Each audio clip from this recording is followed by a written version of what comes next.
The following program was made for viewers like you. Not those other mooks.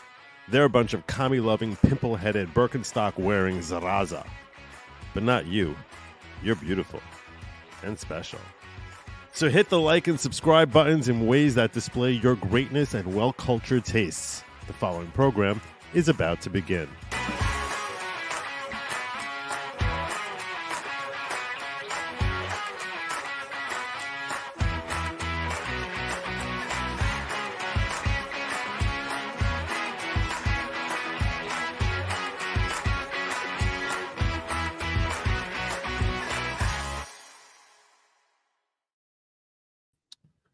Good evening, everybody. Welcome to the following program. I am your host, Joe Neerman, a.k.a. Good Lawgic. I know I started late. I apologize for that. Those of you who like it when I'm able to lull you into bed a little bit earlier, maybe you have an early morning and you're like, Joe, I need the calming dulcet tones a little earlier so I can drift off and wake up in time to actually, have a functioning day. I apologize for that. I apologize. There's a lot going on here. There's a lot going on. One of which I didn't even finish yet. One of which is I need to buy some alcohol. And I heard about this DC-based distillery that I need to check out. And we'll check it out together. Don't worry. I'm not going anywhere. I felt like I'm so late. I need to get started already. I need to get started on this right away. So this is the republicrestoratives.com. This is a distillery. Am I 21? Yes, indeed I am. Republic. Let's read about Republic Restoratives. We are Republic Restoratives Distillery. We celebrate an outspoken and disruptive attitude towards the production of quality American spirits in life and business. We are inclusive but opinionated. We are founded by friends, women-owned and led, funded by the community, and unafraid of challenging convention. Working with us means betting on the underdog. We aren't defined by being women-owned or crowd-funded. We're just going to put it in our about page. But it's the heart and hustle of our company. Oh, wow. Okay. All right. What do you got for me? Let's see what spirits you got for me. There's assembly. Well, let's check out. I heard so much about this madam. It's their newest drink, madam, which supposedly madam is what you want to be trying. This is a website. You can check it out. It's republicrestoratives.com/spirits. Let's check out what madam is. Whoa.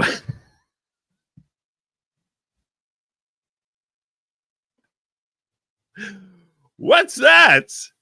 Madam Vice President. I guess I'm not the only one who thought she always looks drunk.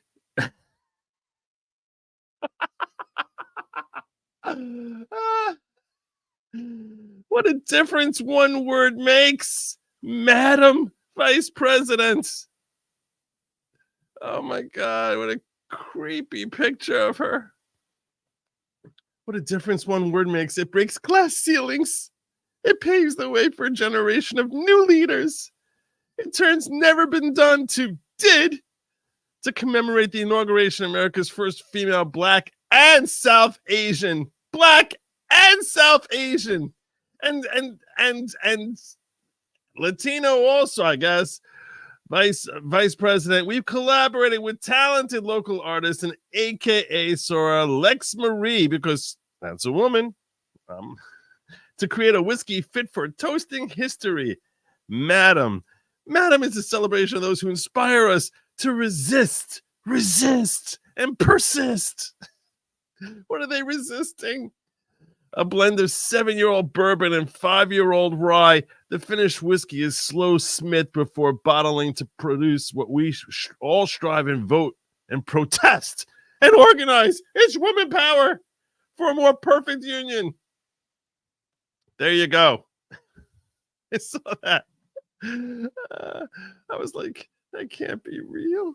I saw someone shared a thing. I was like, that can't be real. And I came into the show and I'm just like, let me see if this is even like a real company. Oh, it's apparently it's very real.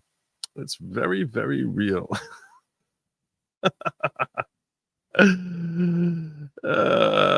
God. Yeah. You wouldn't know she's in power now, I guess. We're still busy resisting. Anyway, more updates. Apparently Gavin Newsom has a new message for everyone. And, you got to give some time for the other side to talk. So let's hear what his new ad is saying now. This California Governor Gavin Newsom. Hi, I'm Gavin Newsom, and I'm definitely not gay. A lot of people are criticizing me for banning AI-generated political videos. So let me explain. The problem is that Democrats, like me, we're not the brightest bulbs in the tanning bed. We can't always distinguish between reality and fiction. When Elon Musk... We're not the brightest bulbs in the tanning bed. posted Mr. Reagan's brilliant Kamala Harris parody video. I thought that was real. And so I realized, without laws governing what we are allowed to see and hear, how will we ever know what's really true? If I don't ban Mr. Reagan's AI parody videos, how would we ever know that Trump will be a dictator on day one, or that if he doesn't win, he's promised a bloodbath? How would we know that Hunter Biden's laptop was Russian disinformation? Also, I'm definitely not gay. Also, how would we know that inflation is transitory and that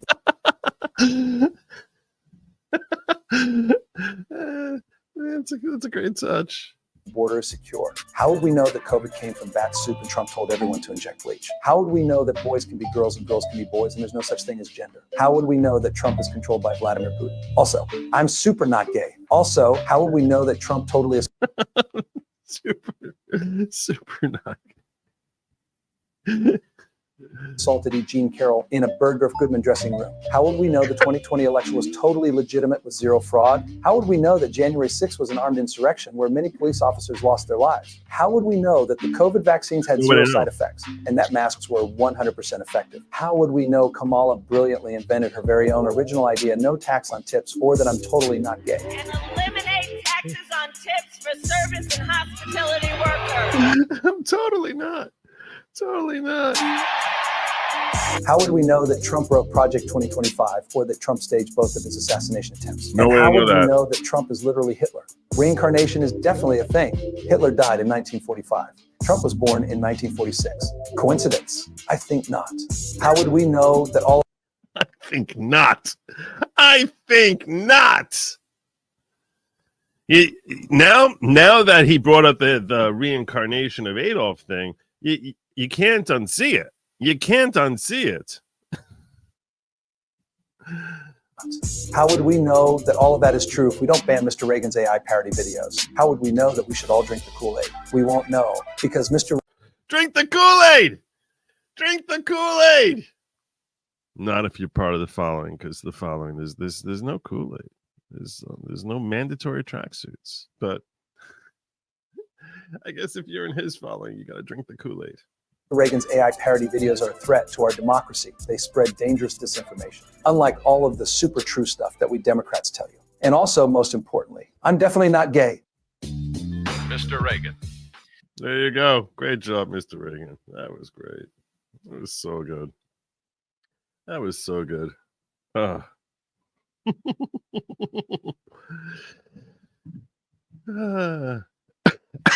Color me tickled. I have more funny stuff for you, but I'm going to try and space it out. Because, I'm not going to be here for just 10 minutes or so. This is not one of those 10-minute videos that your parents are watching. No. We're going to settle on in here. I got stuff to cover. Me got stuff to cover with you. I'm going to start with this. I know I swore off Fox. I know I swore them off. And if this doesn't work again, so help me, I will just go nuts on them.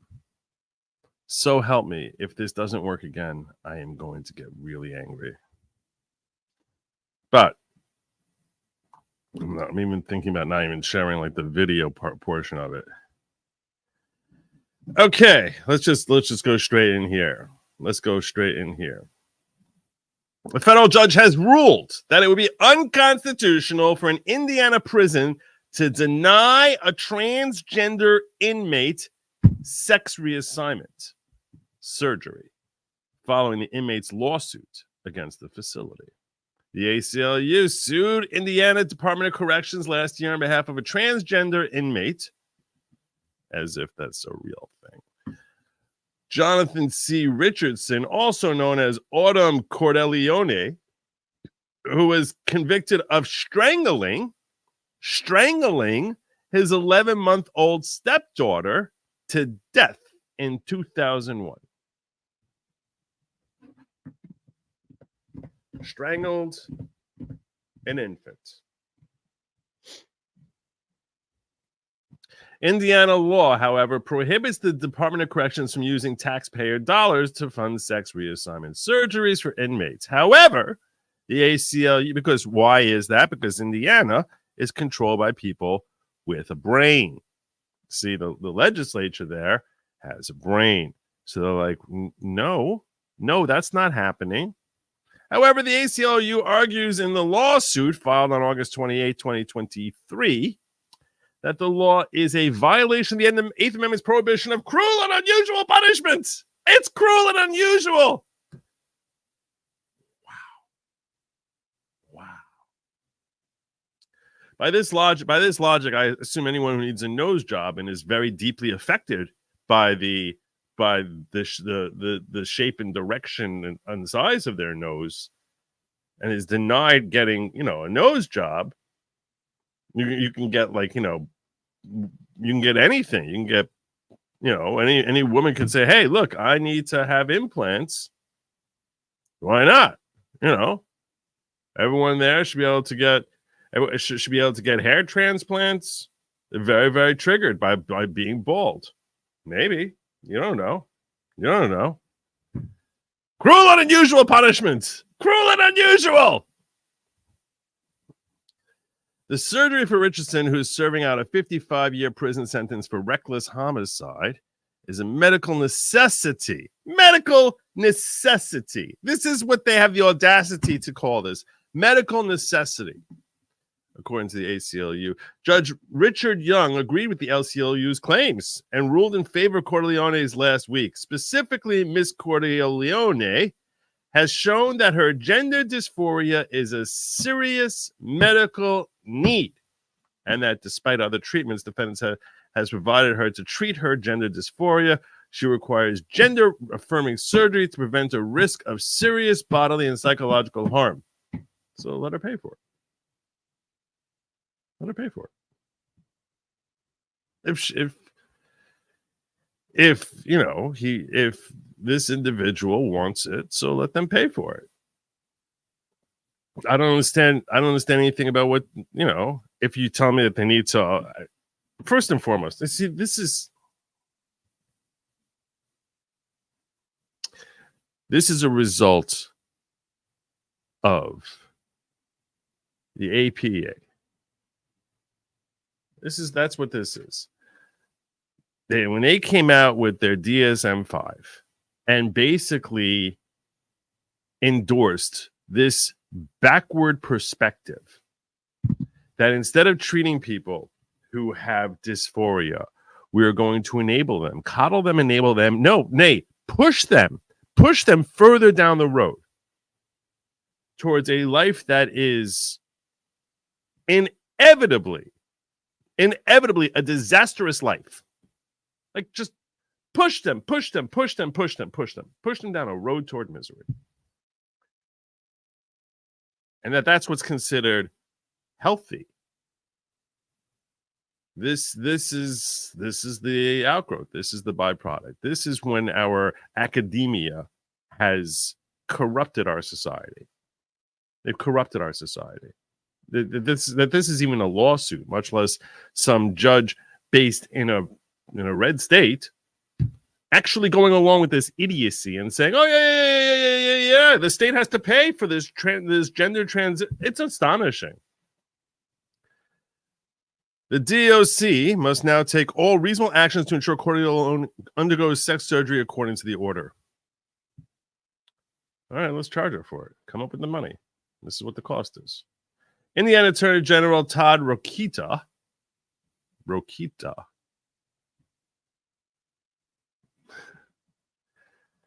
not our friend, but still, I agree with him on this. Republican Senate Post X that his office still reviewing the judge's decision, but you can undoubtedly expect our office to appeal his decision. And in the quote, an Indiana inmate convicted of murder wants our taxpayers to fund their gender-altering surgery. Hoosiers do not want this, Rokita said. So the original ACLU filing says Corleone was diagnosed in 2020 with gender dysphoria and prescribed female hormones and testosterone blockers, both of which he has consistently taken since that time. He should be paying for that too. He should be paying for that too. This is just outrageous. Outrageous. Other accommodations provided for the inmate include panties, makeup, and form-fitting clothing.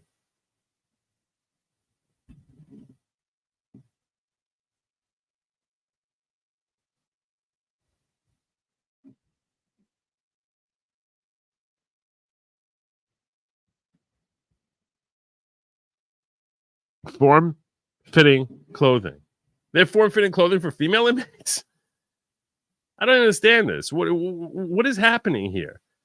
Quote, accordingly, at this point, gender-affirming surgery is necessary so that her physical identity can be aligned with her gender identity and so her gender dysphoria can be ameliorated. Notice how when they say ameliorated, do you know what ameliorated means? Do you know the definition of ameliorated? It doesn't mean cured. No, it doesn't. No, it doesn't. Let's get the I don't want to make it up. Because my understanding of the term ameliorated is that it's like to be less impactful, less painful. Still painful. But make something bad or unsatisfactory better. Okay. That's close enough. She believes that the only remedy for persistent gender dysphoria and a serious harm it causes her to receive gender-affirming surgery, specifically an orchiectomy and vaginoplasty. Oh, gosh.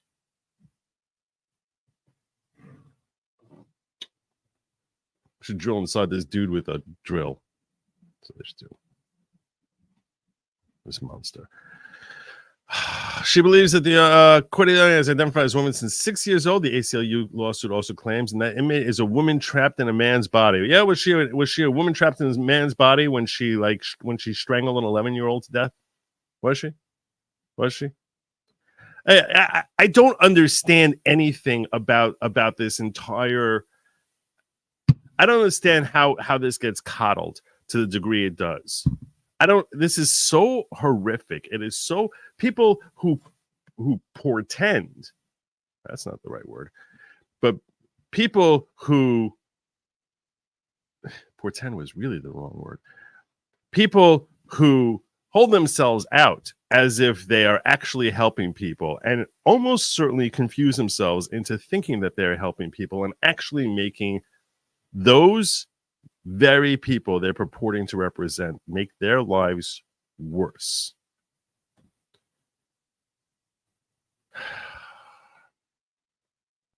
It's pretty much everything about the Democratic platform in general. This is just astonishing. This is astonishing. We're going to coddle mental illness, make taxpayers pay for this, and like I said, if this dude wanted to get his own surgery, but he's like, I can't go out because I'm locked up in here. I need to be able to access these doctors. That's a conversation I'd be willing to engage in. But the notion that like the whole life is in turmoil, the entire life is turmoil, and the only remedy is to drill holes inside of this dude and slice things off. It is so astonishingly just like how backward can you be to actually think that you're helping people with this? How backward this is so horrific. It's so horrific. And then to say like, oh, okay, you need to pay for it. Because really, it's you need to pay for it. This is a decision I'm making. I decided this, so now you need to pay for my decisions. This is not what America was founded on. America was never founded on a concept of you're responsible for my personal needs. It's just not. If you can decide you want to help me with this, but everything about this is so corrupt. To say that now that I have harmed society by killing one of its infant members, now society has to cover my back for my ridiculous elective surgeries that I decide to have. I mean, think of how insane that is. Think of how insane that is. So if this dude didn't kill anyone, then society would not have to pay for it. But because this dude has actually gone out and breached the most basic concept of law, don't kill another, and applied to the most basic of victims, which is don't harm innocent children, and then applied that to like the lowest standard of like don't harm innocent children who can't even walk yet, so small, so tiny, and went out and violated basic nature of don't kill others. And because this sick, twisted, disgusting, complete and total scumbag violated that and harmed society that in that manner, in that egregious, unfixable manner. That's why society has to pay for their elective surgeries, their insane elective surgeries. I mean, think of how retarded that, doesn't make any sense. It doesn't make any sense at all. So what are you doing? What you're encouraging someone, let's say is an older person. He's an older person who doesn't have a lot of money, who thinks that this is an illness that's affecting them. What are you doing? You're encouraging them that now they should go out and kill someone. And if you kill someone, we'll take care of whatever you want. We'll give you your elective surgeries. I mean, how stupid is this? And then you wonder why it is that our society is so messed up. The purpose of the law is to govern conduct in a healthy way. Is to govern and push people to act in a healthy way. And all this is doing is basically urging people to act in the most unhealthy ways imaginable. Horrible. Horrible people. Horrible people. ACLU can rot in hell, those folks.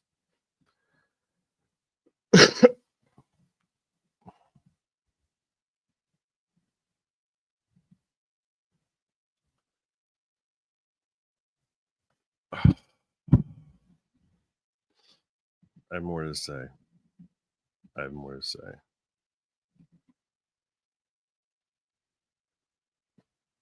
This is not a topic that I'm going to be talking about tonight, because I thought I was going to talk about it tonight. I thought I was going to spend an hour talking about this tonight when I first saw this. I thought I would spend a full hour talking about this other topic. You want to talk about sick people, demented people. Okay? I'm talking about this mushchis here, Megan Fox, this sick individual. Apparently, this is a year old, though. I thought this was a new thing. Someone actually tagged me on this. And I don't know why recently people have been tagging me on stuff that's like more than a year old. And what I hate is I'll come across something and I'll be like, wow, that's like a really rich topic for me to like dive into. And I had no idea anything about what this topic that she's about to say. And after she finished talking, I was like, oh my God, I could talk for an hour about the neuroses that this woman is suffering from. I literally can talk for an hour about this. This is a side topic we're not going to get into today. But I'm thinking I want to cover this on Locals tomorrow.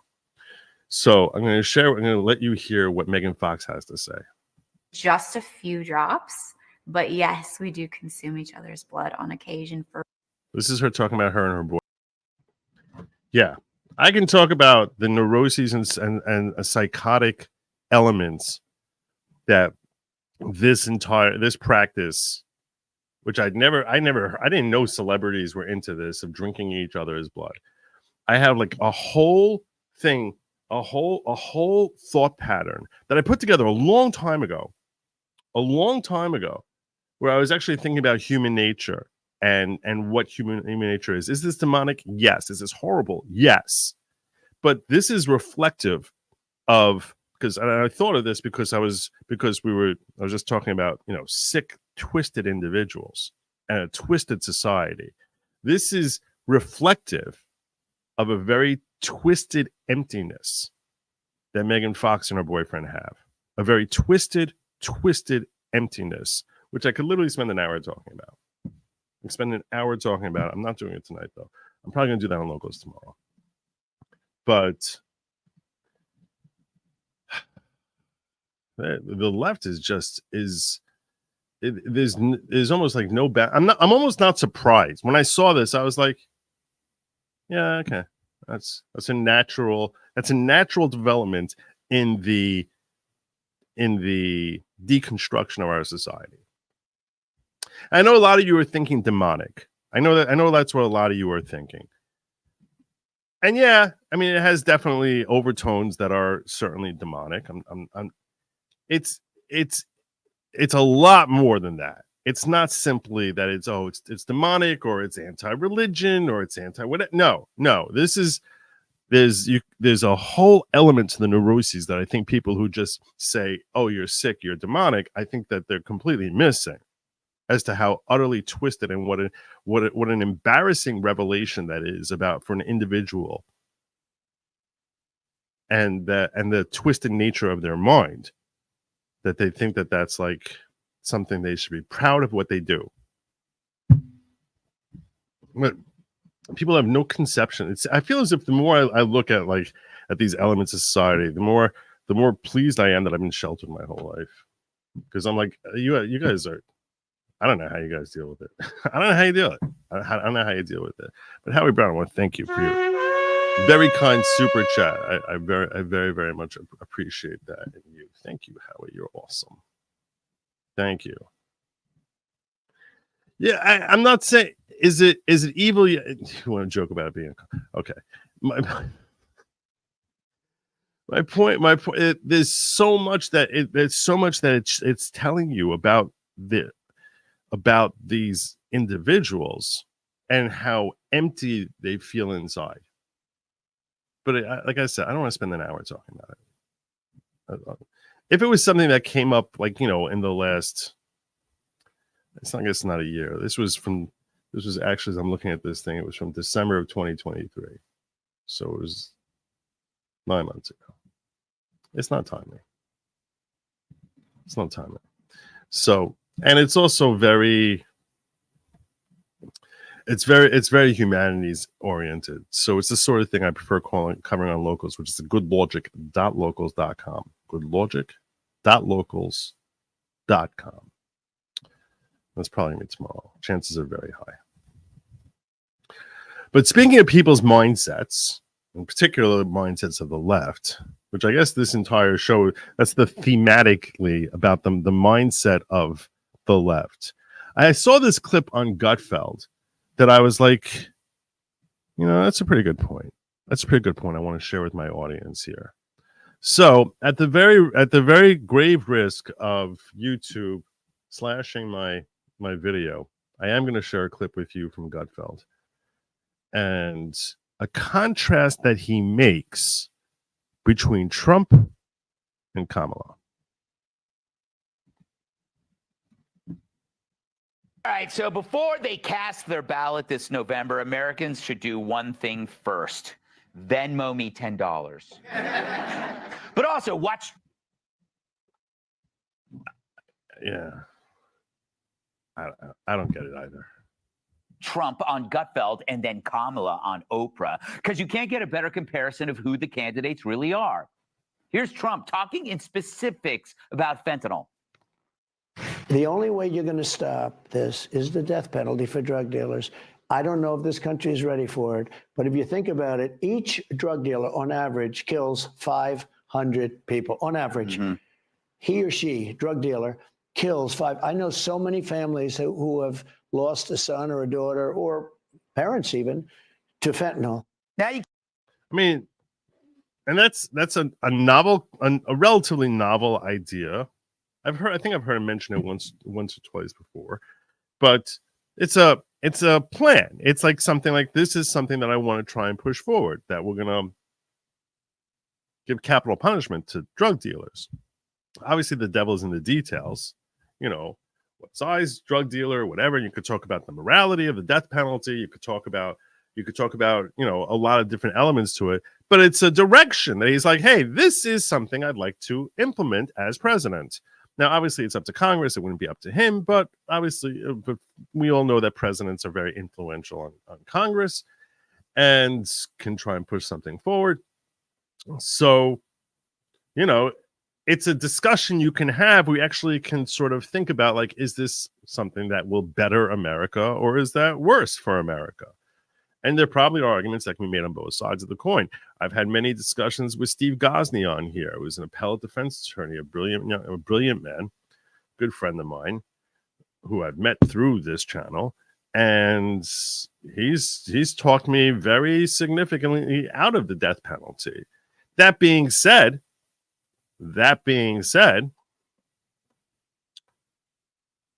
I can understand that at least he's offering a position. He's like, this is what I want to do. You want to stop people selling? Well, now, will that actually slow people down? Do you think it's going to slow people down from dealing fentanyl, from dealing other drugs? You can argue that statistics say it's not going to do it. You can argue that that's what statistics say. It wouldn't have any impact on it. But at least it's a discussion, it's a thought, it's an idea, it's a policy. Contrast to Kamala. Can't get much clearer than that. That's called a specific. Now here's Kamala, who's as clear as mud. We love our country. I love our country. I know we all do. That's why everybody's here right now. We love our country. We take pride in the privilege of being American. We are an optimistic people. What the hell are you saying? Americans, by character, are people who have dreams and ambitions and aspirations. Oprah's face is like, get me the out of here. I heard that joke and I was like, is it? I want to see now. Maybe. Being American. We are an optimistic people. Americans, I see what you by did. character, are people who have dreams and ambitions and aspirations. Oprah's face is like, get me the out of here. Maybe. Like, what the hell is this crazy lady saying? Here's Trump on the border. Now, what they've done with the border and the wall and the whole thing, they could have built an extra 200 miles. I built much more than I said I was going to build, and it worked. I had the Mexican government giving us 28,000 troops. We had so many Mexican troops, they had no choice. They had to. Otherwise, I said, I'm going to put tariffs on your cars. A past experience and a present example. Here's. And with respect to that, that's a good way of getting another country to do what you want. You want us to put tariffs on your cars? You don't want us to put tariffs on your cars. It's up to you. It's up to you. And by the way, a healthy way to deal with people, or I guess other governments, either one, is to basically, you give them a carrot, you give them a stick. You help me out here, and I'll take care of you over here. It's really very simple. You lay out a policy that's designed to motivate others to act in accordance with what you want. You know, the way our laws are supposed to be structured. Kamala. So this is not a theoretical issue for me. This is something I've actually. This is the dude who asked, what specifically are you going to do to fix the border? That was this guy's question over here. So this is her answer. Worked on. My work and my career has always been about saying, let's fix problems. Let's address the needs, because we know it's within our capacity to do that. So Trump told you what. How? How? How? Tell us how. We all want to know. How are you going to do it? He did and what he'll do. Kamala, however, continued to treat the English language the way P. Diddy treats Justin Bieber. You can take. That's not bad. That's not a bad one. All right, but now he makes a really interesting point here about why it is that she doesn't give any policy, which I was like, I hadn't thought of that before. So that's really what I was getting at here. That any way you want. He did, yeah. Here's Trump being as blunt as it gets. You kind of separate the friendship from the legal stuff. It's like, yeah, you sue me, I get it, that's what you do. Yeah. But I'm not like, you want to use my plane, fine. I mean, some people would not understand that. No, I think I have been able to do that. Otherwise, I would have nobody to talk to at all. That's such a great line. That is such a great line. And here's Kamala on God knows what. I'm assuming it's Quaaludes. We believe in what is possible. We believe in what can be. And we believe in fighting for that. That's how we came into being. And that's who we are. We believe in all that. And so this is a moment where we stand knowing what we are fighting for. We're not fighting against. It's what we're fighting for. It's like, I'll have 4 more wines. 4 more wines. Waitress! She's ignoring me because I'm biracial. Anyway, she speaks like a retarded Hallmark card. You could not get a clearer contrast. And yet there will be those who hear Harris and love it every bit as much as you loved what you heard from Trump. So this is really the part I was getting at here. Why this great divide? Well, it has to do with deeds and words. Trump voters expect deeds. Harris voters are fine with words. A Trump supporter votes for Trump expecting him to act. And that's really true. While his supporters tend to appreciate his rhetoric that he'll throw at people and the way he can, he'll trash people and stuff like that, depending on the supporter, or they'll, appreciate, his levity. That's not why people are voting for him. And yet, interestingly, the left assumes that he's like some sort of Svengali whose words are what's holding sway over us, and that he has no policies. It's an amazing thing. Harris supporter votes for Harris, and that is the act. The act of voting is itself the policy and the point. And that's the key thing. It's the act of voting for her is the policy. Specifics don't matter. The vote is the virtue signal, a simple requirement with no follow-up necessary. And that was by design, that the only basis for voting for a Democrat, whether it was Biden or Harris, was that it was only the vote that mattered and that it be against Trump. They can literally switch candidates from one with dementia to another with wet brain. They just expect you to vote for them no matter what. It's an anti-vote, an unvote. The Harris voters will pull the lever for Kamala and then recede back into their lives, where the issues the rest of us care about are left ignored, whether it's illegal immigration, rising crime, the 20% increase in food and gas prices, because they've been convinced that none of that matters, except only this one-time heroic vote for Kamala. After all, she could be the first Black and Indian female president to get us into a nuclear war. For proof, listen to MSNBC's Stephanie Rule with a New York Times columnist aboard. It's a great point. This is a great point. And it explains why it is that they have this conclusion about Republicans or Trump supporters that it's not about his policies, it's about his words, meaning that we've been seduced by his words. And this is where we have a complete and total disconnect here between the left side of the aisle and the right side of the aisle. And I'm talking about at the lower level where I'm at here, where we're all at here, when we're trying to have dialogue with the other side or your friends or your neighbors or your relatives. And they're all thinking about just like it's all about words. All these politicians are just about the words that they say. And not thinking that the politics and the policies really matter very much. So they know they're voting for their candidate because of the words that they're saying, not because the actual policies they're effectuating. So there's a presumption that the reason you're voting for your candidate is because you've been seduced by his words.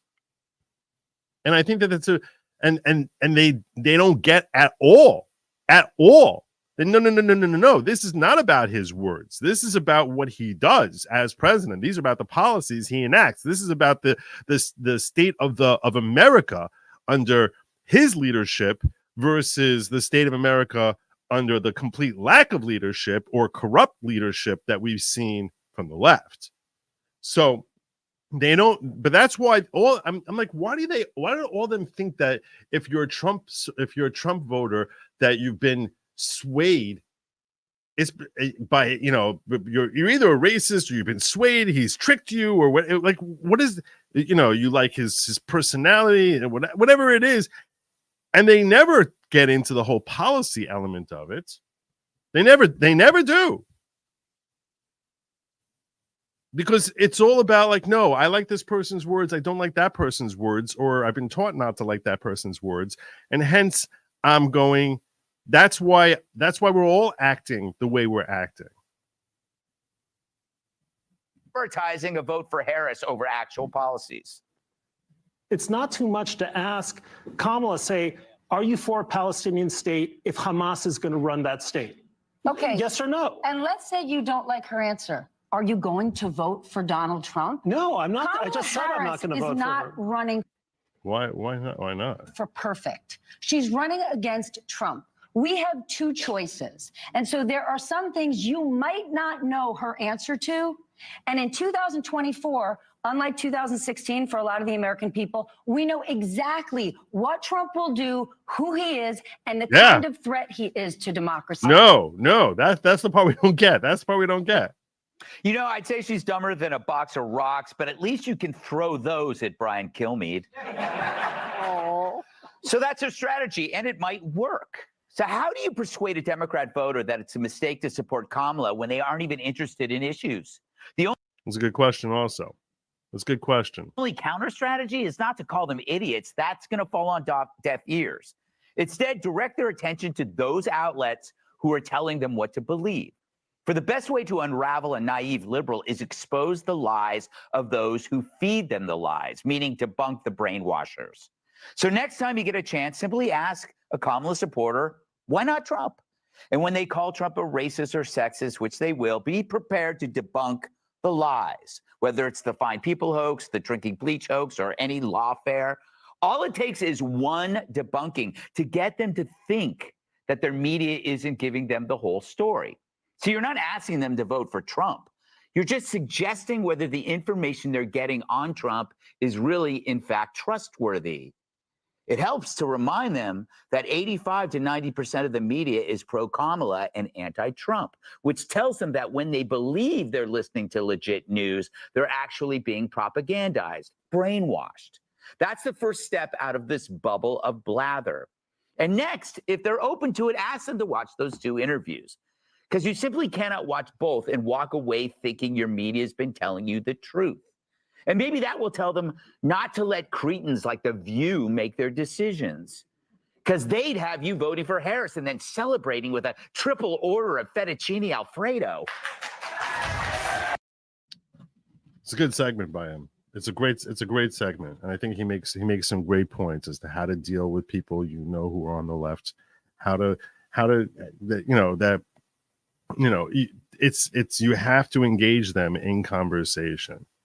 And you have to get them to recognize that they are being propagandized. Actually, it was Barack Obama who repealed the Smith-Mundt Act, which prohibited propagandization of our media. And so, no, it's totally fine. It's totally fine for them to do it. So that's because the agenda was, we don't really have policies. I need a media that's going to propagandize. So I think it's an important thing for us to understand where they're coming from, why it is they think the way they think. I'm not talking about the ones who are off there on a ledge. Certainly not talking about the ones who are getting paid to shill this idiocy.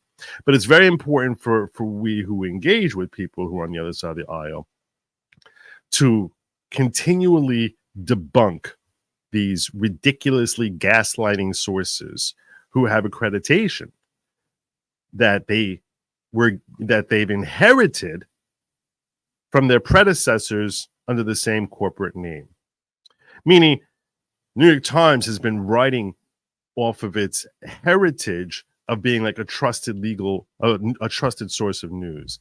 ABC News, even CNN in its early days, NBC, all of them are riding the coattails of the reporters, actual journalists who came before them, who would try to uncover stories, try to actually vet different politicians, so that they established for themselves a certificate of trustworthiness, that they are reliable, that they're credible, that they're trying to get to the truth and share it with their audience, which is something that the legacy media has not been doing for well over a decade, arguably for many decades. But the veil has come off. Now they're so partisan now that it's obvious how partisan they are. And it's not hard to expose it. This is why they hate Trump as much as they do, because he invented the term fake news, you're fake news. He invented that term and undercut their credibility. When you're engaging in a debate with someone, there's certain things that you can refute someone and they can tolerate that. But when you undercut who they are as people, what response do you have for that? One of the things I noticed when I was studying like debate techniques decades ago, I think I was 6 or maybe 7, something like that. So I noticed that like if someone calls you immature, there's no response you can give to that, because it's like, well, you just don't understand because you're too immature. You're too immature. You're cutting down the effectiveness of anything. Well, obviously you don't understand because you're too immature. You're not having an argument anymore. It's like a nuclear bomb to who they are. And frankly, the credibility of this legacy media, it needs a nuclear bomb. And that's why exposing them as being fake news, and the fact that they are completely full of crap, was such a potential death blow, because what he was saying was true when he called them fake news. And that's why they despise him, because he's peeling back the curtain and saying, you're fake news. It's peeling back the curtain in a way that they can never really recover from if that gets embroidered into America's perspective of what legacy media is. So that's why they'll forever be, they're forever going to despise him. They're always going to hate him. But exposing your friends to the fact that they actually are fake news, pointing out that the reason you believe this thing about him or that thing about him, whatever it is that they believe about them, about him specifically, is coming from a media that is so ridiculously tilted against him, it gets their brain to start thinking. You can start walking them up to the trough to start appreciating how ridiculous their source of information actually is.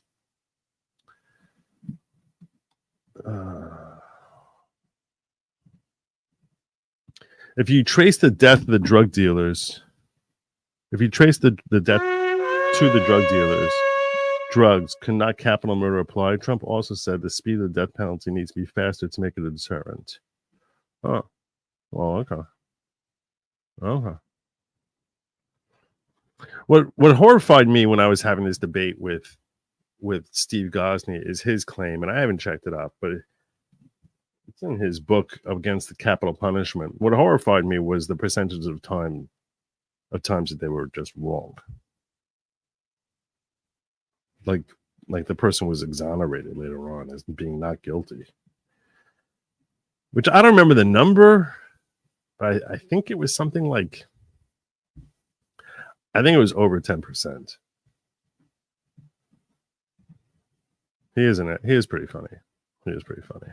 Come on, folks. 700 of you haven't hit like. What's wrong with you? What do I need to do? I'm going to urge you all while you're here to please, while you're here, kindly, won't you please look into your heart. Hit subscribe. Hit subscribe. He's begging you.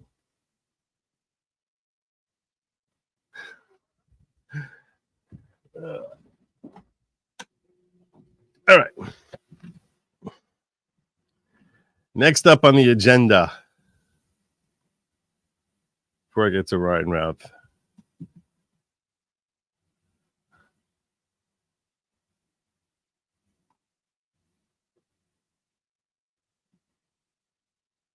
I wanted to share with you.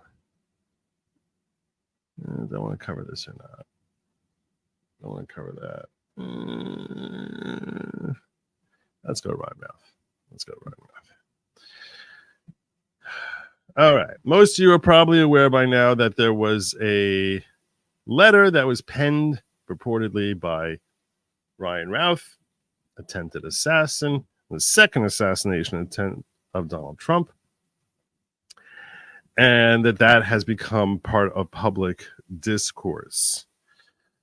The reason it became part of public discourse, and we're going to look at the letter together, don't worry about that, but the reason it came to light is because it was part of a public filing that the DOJ made in the U.S. District Court, Southern District of Florida. And they incorporated it into that filing. So we're going to take a look at that filing. It's not very long. We're going to take a look at that filing, discuss what the objective of that filing was. And I want to discuss with you what was shared and whether this is very disconcerting that they shared this. And I really want to get feedback from you guys on this, because without your feedback, what's really happening, right? What's happening without your feedback? Nothing's happening. I'm just talking. I'm just a kid in my room talking to myself. What's happening with that? All right.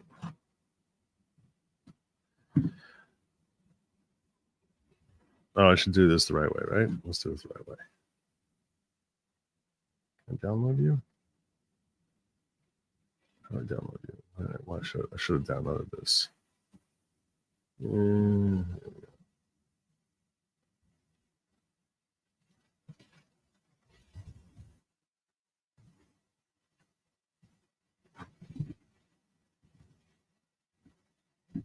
That's better.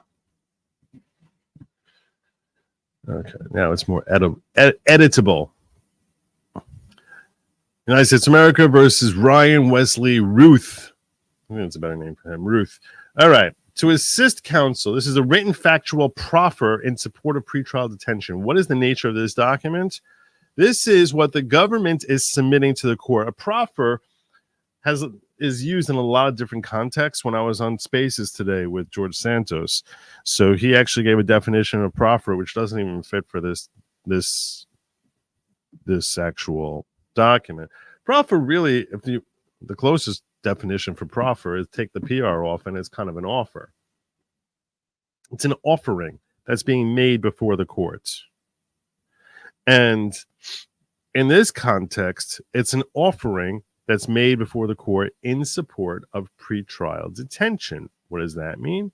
That the government wants to make sure that he's held, that he's remanded into custody of the state and is not allowed to post bond and walk free and he's left there until such time as he reaches trial. So they're submitting this document, which is basically putting forward their arguments as to why it is that he should be denied bail. In short. So, to assist counsel in the court and the court today during today's scheduled pretrial detention hearing, the U.S. respectfully submits the following written factual proffer.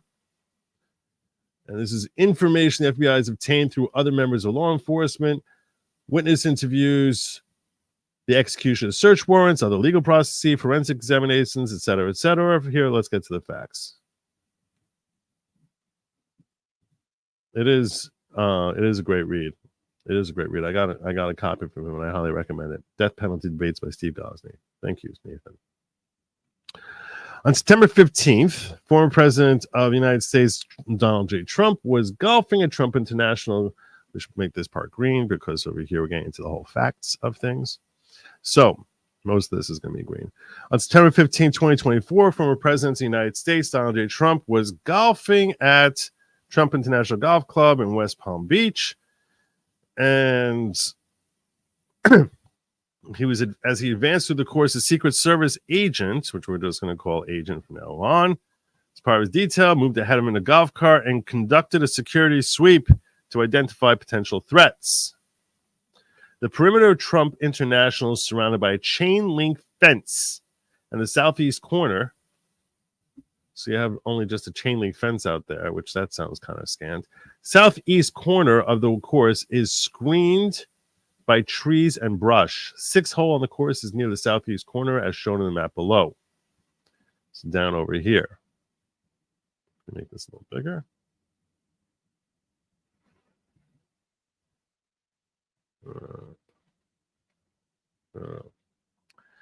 While the former president, we'll make this, I can't make this bigger. That's not going to work. While the former president was on the 5th hole, I guess I can make it bigger by doing this. Let's see here. So, all right. While he's on the 5th hole, the agent cleared the area along the 6th hole. Specifically, the agent rode a golf cart along the chain link fence that separated the 6th hole from Congress Avenue and Summit Boulevard. So down over here in this corner. At approximately 1:30 p.m., the agent spotted the partially obscured face of a man in the brush along the fence line. The man, later identified as Ryan Wesley Ruth, position was directly in line with the 6th hole. So this is obviously the 6th hole up here, and his face is directly in line, I assume, facing this way. That's what I'm gathering.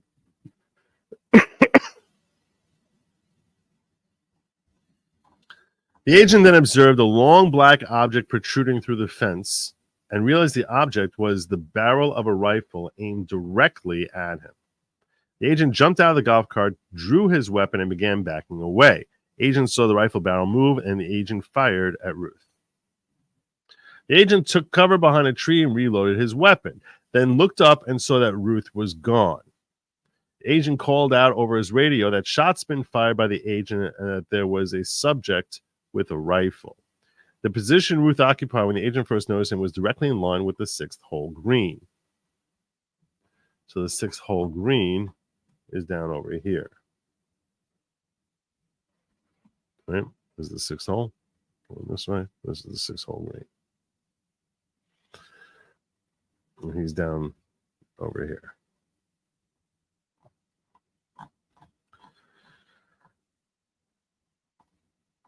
Trump was playing the 5th hole when the agent fired at Ruth. Secret Service agents immediately removed the former president from the area upon hearing shots fired on the 6th hole. The FBI agents searched the area where Ruth had been hiding in the tree line. FBI agents located an SKS semi-automatic 7.62 by 39 caliber rifle with a scope and an extended magazine. The rifle was loaded with a total of 11 rounds and had a round in the chamber. So this is a guy who is serious about taking a shot soon. Serial number on the rifle was obliterated and unreadable. The agents also found a digital camera, backpack, and a reusable shopping bag hanging from the chain link fence, as shown in the photo below. There you go. So there's a camera, your backpack, your gun. What was this thing here in the middle? Reusable shopping bag. Backpack and shopping bag both contain plates. Subsequent preliminary ballistics testing showed the plates were capable of stopping small arms fires. He's got plates there for his own protection. The photograph below shows the obliterated serial number. I assume that they added this in there. Not sure. Shortly after the Secret Service agent fired at Ruth, a civilian driving in the area observed Ruth running across Summit Boulevard toward a black Nissan Xterra bearing a Florida license plate parked nearby. Witness and Ruth made eye contact. Witness observed Ruth get into the vehicle and flee at high rate of speed. Witness took photographs of the Nissan Xterra and wrote down all but the last digit of the license plate number. Witness immediately reported these observations to law enforcement. Officers from Palm Beach County Sheriff's Office and Martin County Sheriff's Office located the Nissan Xterra as it traveled northbound on I-95. At approximately 2:15 p.m., MCSO initiated a motor vehicle stop. Ruth was the driver and sole occupant of the vehicle. During the stop, law enforcement transported the witness to the scene, and the witness positively ID'd Ruth as the same individual the witness had previously seen entering the Nissan Xterra. So we don't just have the right car, but now we have a positive ID about who it was that was fleeing from Trump International. Law enforcement discovered the license plate on the Nissan Xterra was not registered to the Nissan Xterra, so he had basically switched the plates. During a search of the Nissan Xterra, FBI agents found 2 additional license plates. The agents also found 6 cell phones. One of the cell phones contained a Google search of how to travel from Palm Beach County to Mexico. Now it's siesta time in Guadalajara. The agents also found 12 pairs of gloves, a Hawaii driver's license in the defendant's name, a passport in the defendant's name, and documents including the following: handwritten list of dates in August, September, October 2024, venues where former President had appeared was expected to be present. Notebook with dozens of pages filled with names and phone numbers pertaining to Ukraine. Discussions how to join combat on behalf of Ukraine, and notes criticizing the governments of China and Russia. The FBI obtained cell site records for 2 of the cell phones found in the Nissan Xterra. The cell phones are serviced by different carriers. While they utilize different cell towers, the FBI analysis shows the following. Ruth traveled from Greensboro, North Carolina area on August 14, 2024. So this happened on September 15th, so more than a month earlier. He came down from North Carolina. On multiple days and times from August 18th to September 15th, Ruth's cell phone accessed cell towers located near Trump International and former president's residence at Mar-a-Lago. FBI examined the SKS rifle that was recovered from Trump International and found a latent fingerprint on a piece of tape attached to the rifle. Latent print preliminarily matches Ruth. Photograph below shows the rifle.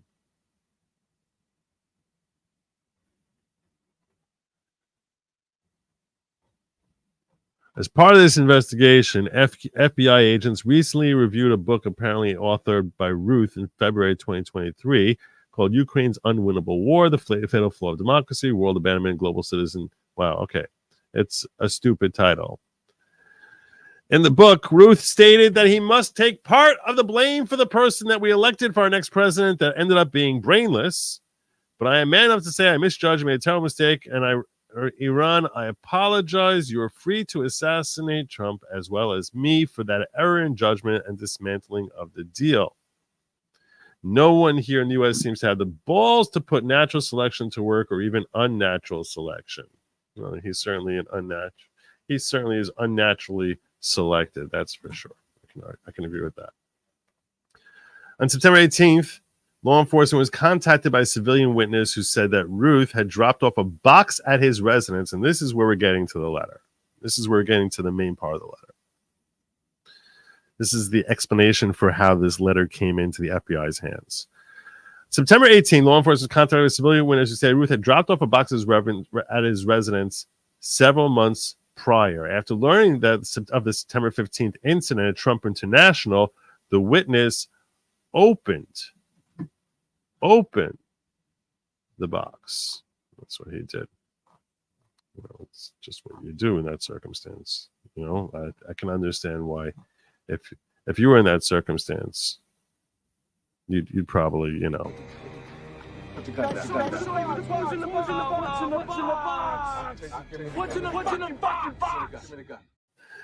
What's in the box? Oh, the witness stated that the box contained ammunition, a metal pipe, miscellaneous building materials, tools, 4 phones, and various letters.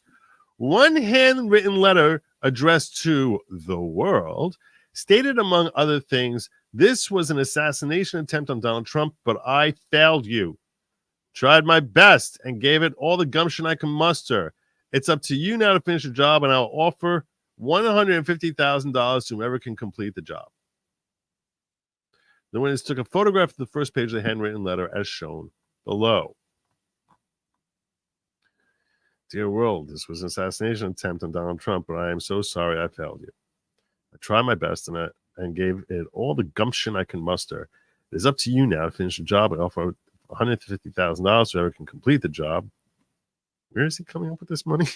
Who would actually take him seriously that he's going to pay? Especially if he was dead.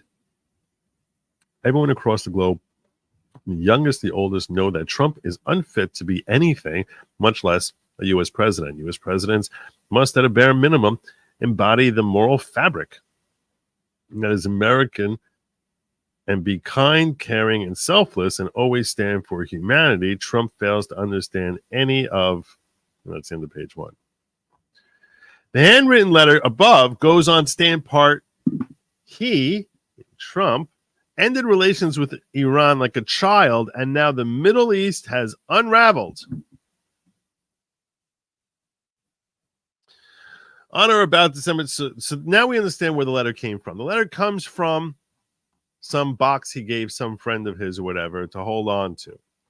We're going to come back to this in a moment, because this is the last page right here. On December 20th, Ruth was convicted in Greensboro, North Carolina, possession of a weapon of mass destruction, which is a binary explosive device, not like some WMD, I guess, like the way we would think of, Iraq having or not having. And that was a Class F felony. They bring this up because these are all factors that would go into whether or not he should be released. Another conviction he has is from March 3rd, 2010, convicted multiple counts of possession of stolen goods in violation of 1471 of North Carolina General Statutes, which is a Class H felony. So, that is their argument submitted by the Assistant United States Attorney Mark Dispoto, acting on behalf of Markenzie LaPointe, U.S. Attorney. And there you go. That's their claim. It's because of this filing that this letter here became public consumption. So, question I have for you is, was this a mistake to publish this letter? Peace Love asks, why didn't the DOJ not I assume you mean redact that part about Trump? And that's a reasonable question. That's a reasonable question. Meaning, what they could have done is they could have simply said, cross out, it is up to you now to finish the job, and take out, and I will offer $150,000 to whoever can complete the job. Just black out those two lines, right? You black out those two lines, because now some lunatic might think, oh, wow, I'm going to go get $150,000 by taking Trump out. If anyone is fool enough to believe that they would actually collect the money. So George Santos, when I was on a space with him today, had exactly that concern. He's like, why are they sharing this letter? I don't understand why they're sharing this letter. And the first thought was, maybe the DOJ is trying to encourage lunatics to take a shot at Trump by, basically putting a bounty on his head. And in fact, I saw Sean Farash, famous Trump impersonator, referring to this as Bounty Gate, and that the DOJ is intentionally putting a bounty on his head to encourage other psychotic lunatics to go out there and try and take him out.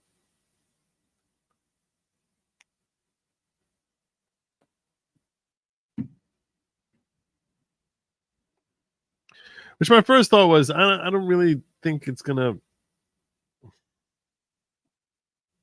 $150,000. All right.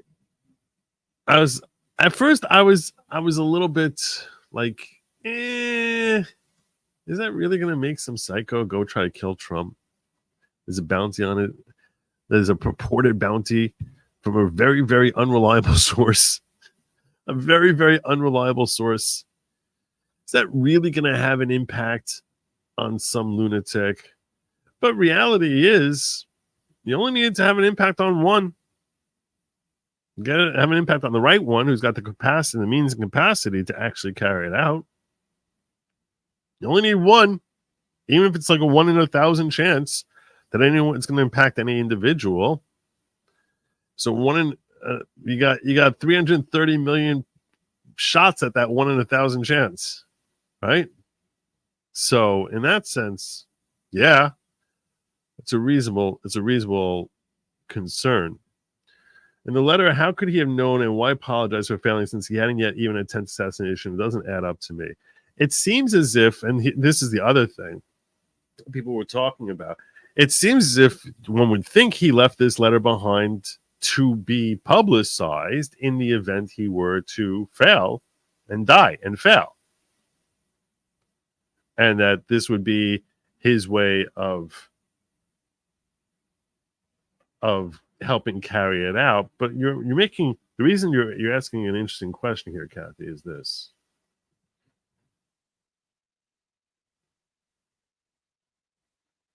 In what they say is, what he says is,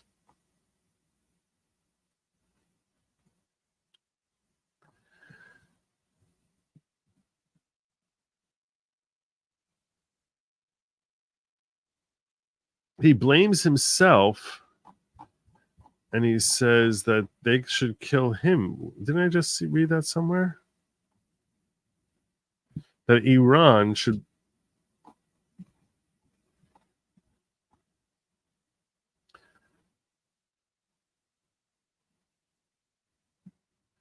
Yeah, this is the part which makes no sense. Now, I understand he's a psycho, so trying to make sense of a psycho is not easy. But he says here, so it was in his book that he said, it was a terrible mistake to Iran. I apologize. You're free to assassinate Trump as well as me for that error in judgment. So that's maybe when he wrote the book and before he decided to carry, and that maybe perhaps he wrote, that book was written when? February 2023. So at that stage, perhaps he had not resigned himself to try and take Trump out. This letter was written a few months ago. So the letter was written a few months ago. At this point, because that's what I was wondering, like, why would he tell Iran to take him out if he's leaving a letter? Why would he leave that in the letter? But he didn't write that in the letter. He wrote that in the book.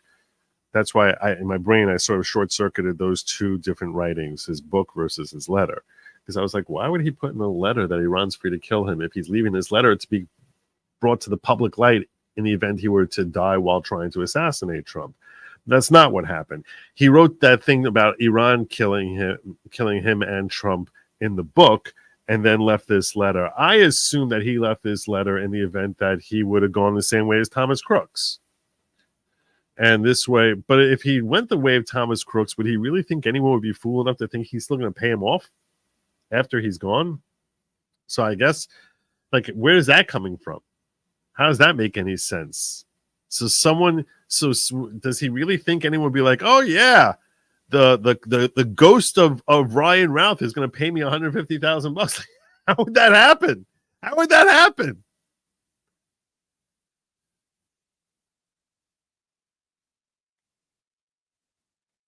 I don't understand that. And that's why I was like, I have a difficult time believing anyone would take that offer seriously. And that's why I wasn't really considering this bounty gate. You know, I was like, it's like, you know, call it Brawny Gate. All this is not anything. I was like, how is this a bounty? Is this really a bounty? Don't you think that, like, you could probably get a better bounty from Iran if you wanted? I was just like, On the other hand, and so the question people have is, well, why put this in at all? Why do you have this letter in here at all? Why are you even putting this in here? And there is good reason. There are good legal reasons why you would put this letter in here. The point is, and this is one of the things I was talking about in Spaces today. You want to have this letter in here to support a claim that he needs to be remanded and not given bail, because you're trying to say, hey, this guy is a serious threat and he's dead serious about trying to see to Trump's assassination. Because if you take this letter out of this whole thing, before we knew of this letter, we heard people on the left saying, well, who says that he was even trying to kill Trump? How do you know? How do you know? You don't know. And while we can look at those people and call them fools, and they are, because they are, the reality is his defense attorney would almost certainly get up at his arraignment, which I think is September 30th. So next week at his arraignment, we can anticipate that his defense counsel will get up there and say, all right, let's look at the facts here. Let's look at the facts here. Okay. This is what we know. What we know is that allegedly a witness sees my client at this golf range. Is he the one who has the gun? Maybe someone else has the gun. Maybe whoever had the gun there wasn't trying to kill Trump. Maybe they hate Don Jr. Maybe they don't like one of his Secret Service people. Maybe there's somebody there that the guy has a vendetta at who's often golfing there who is looking for.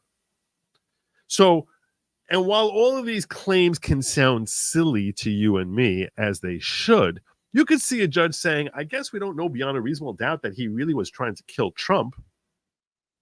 Like, is it dispositive that he was definitely trying to kill Trump? And maybe he really, really hates Don Jr.? Now, would that be would his efforts to kill Don Jr. make him less of a danger to society? No, I'm not sure how powerful an argument that would be, to be fair. If he wanted to kill John Doe, not President Trump, that would still be a consideration. But there's a lot of arguments you can make to say you don't know you have the right guy. You don't know that this person is really serious about this. You don't know that he was the guy who was holding the gun. Maybe he touched the gun before, but it wasn't.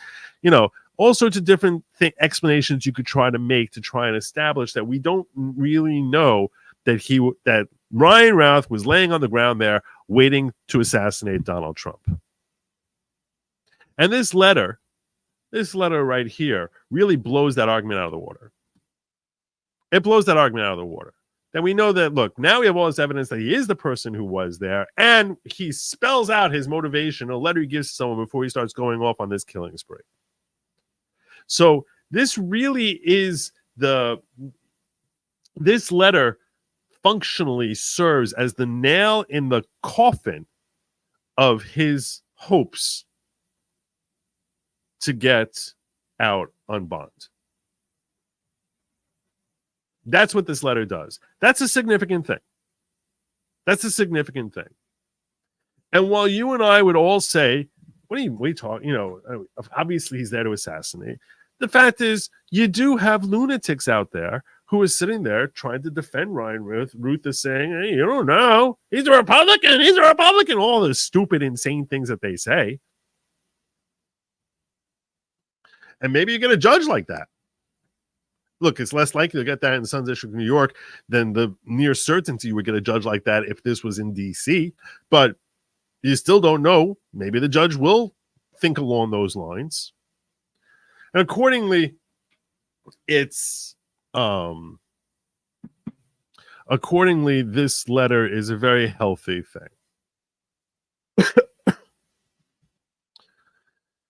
But that doesn't answer the question that Peace Love asked, which is, why not redact it? Share that with the judge in camera. Say, we don't want the public, we don't want any lunatics in the public to think that they might collect on a bounty by offing Donald Trump. That question, I have no answer for. The general policy with respect to court filings is that everything is to be made public, which is a good thing. We want more transparency. If they redacted this entire filing altogether, me, you, everyone would be saying, why is the argument there? If it's not redacted, if they had put it under seal, under court seal, why is this under seal? Why can't we see what arguments they're making? Maybe they're tanking it on purpose. Maybe they're doing a terrible job. Maybe, maybe they don't want us to know the facts as to what happened here when they caught this guy. Maybe they're trying to hide the ball on us. We would be outraged. We'd be like, this is something that the public needs to know about. So if they put the whole thing under court seal, that'd be a terrible thing. And we would be screaming bloody murder about it. But you can leave it unsealed while at the same time redacting from public consumption. Those two lines right there in the middle. Those two lines. And I will offer $150,000 to whoever can complete the job. You redact that out, and they wrote those words out over here.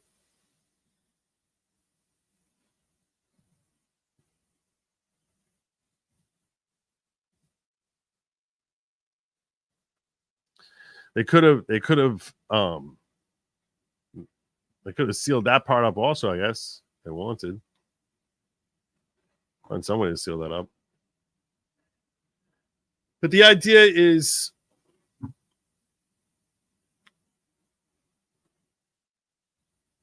they could black out, this portion of it and just let us see the rest.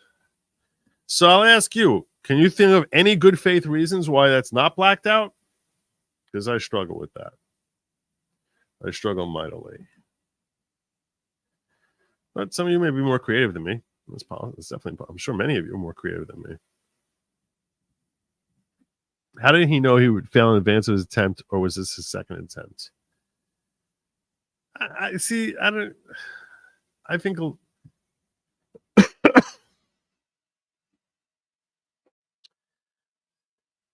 don't think that's indicative that he tried once before. I think anyone who's looking to assassinate someone probably recognizes that a lot of things in the plan can go wrong. I don't think that's, to me, that doesn't sound sus. My take. Gee, the guy who found the letter in the box was going to publish on TMZ. DOJ had to reveal it, in my opinion. Ooh, this is interesting. This is an interesting claim. But this guy was going to reveal it. Otherwise, it would be on TMZ.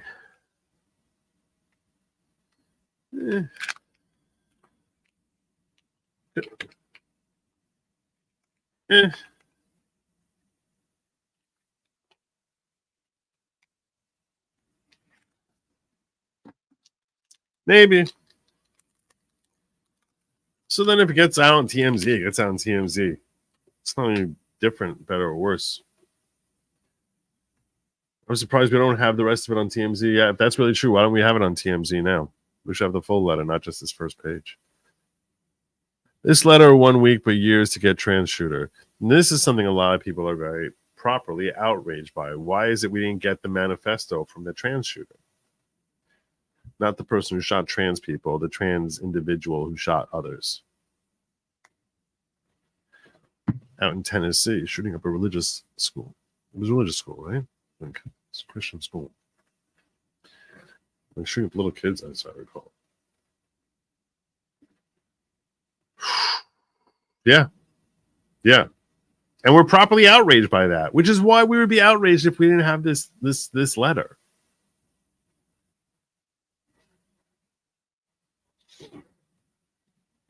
My thing is, how in the world did he know that Trump was going to be there?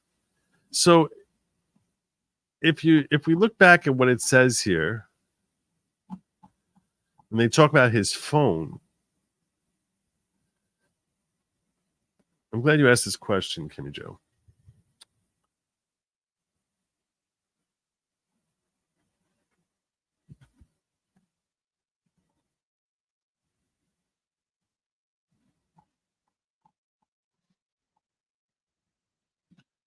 I'll try and find it here. Where was it? They're searching cell phones. That's the story.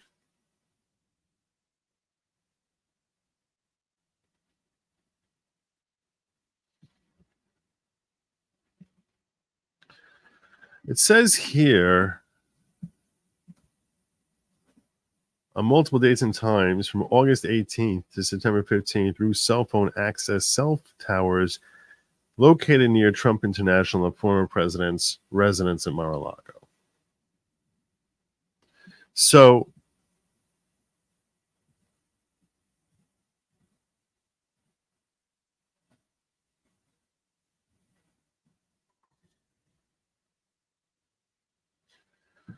to me, this says that he went back to that location multiple times.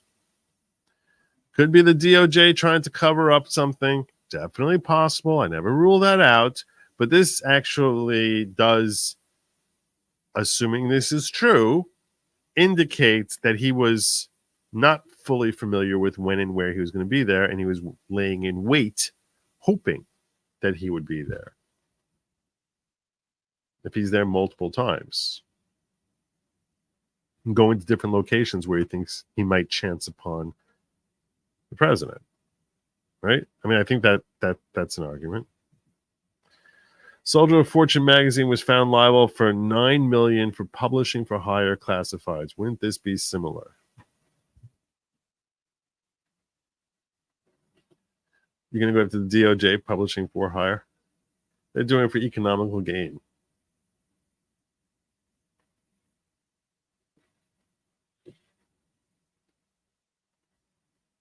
You're saying TMZ? Well, now it's out already.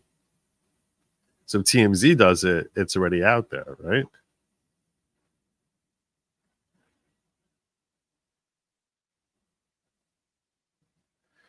They published it to continue to flame hate for Trump. It only takes one nut job to think he could still collect that bounty. Where did he get his money? And where did he get his money is an interesting question. How this guy doesn't have a job, supposedly, and how it is he has $150,000, how he's flying back and forth from Ukraine. These are all questions that are fair questions to ask. I'll point this out. It does help defeat the narrative. In a certain way, this letter helps Trump politically. Assuming it doesn't succeed in getting him killed, and here's another thought process along the same lines. His whole purpose in writing that letter was so that it would be published to the public. Everyone would hear about it. Are you not serving his end by publishing it? Which arguably is why they only published the first page, and not the rest of it.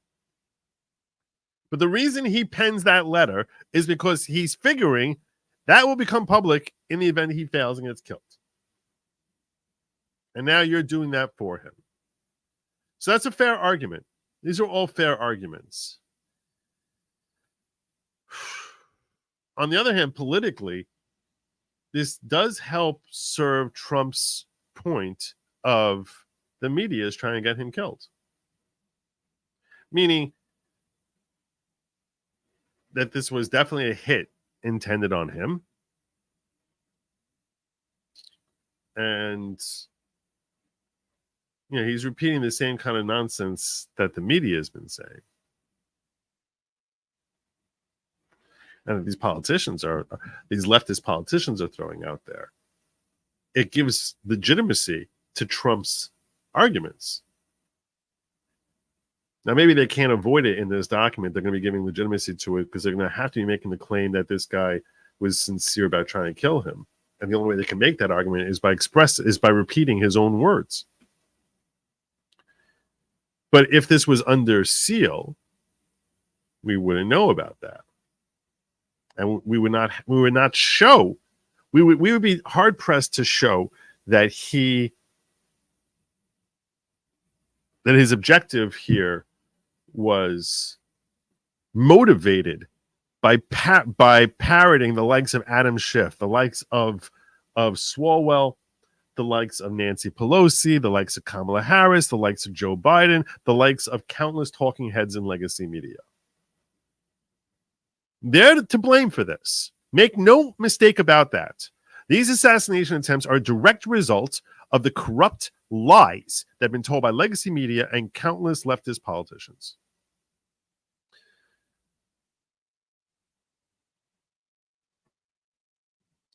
I don't take super chats from people who beat me by 40 points. Why would we not trust the DOJ attention?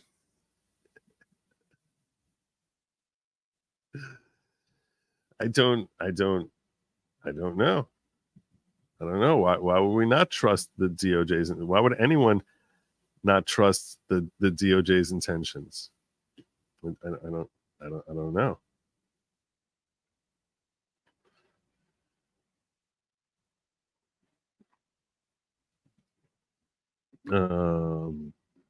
Good evening, brother. Thank you, DS. Good evening to you. Michael Crandall, member for 1 month. How about the letter was written by the guy who said he found it to incite others?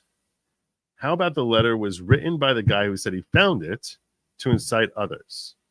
Ooh, now there's a development. There's a development. I like how you're thinking. Yeah, that should be a crime. Imagine some lunatic lefty wrote this letter and claimed, "Oh, Ryan Ralph gave me this." That would be lying to the cops. In theory, he would be. That's a chargeable offense. That's a chargeable offense.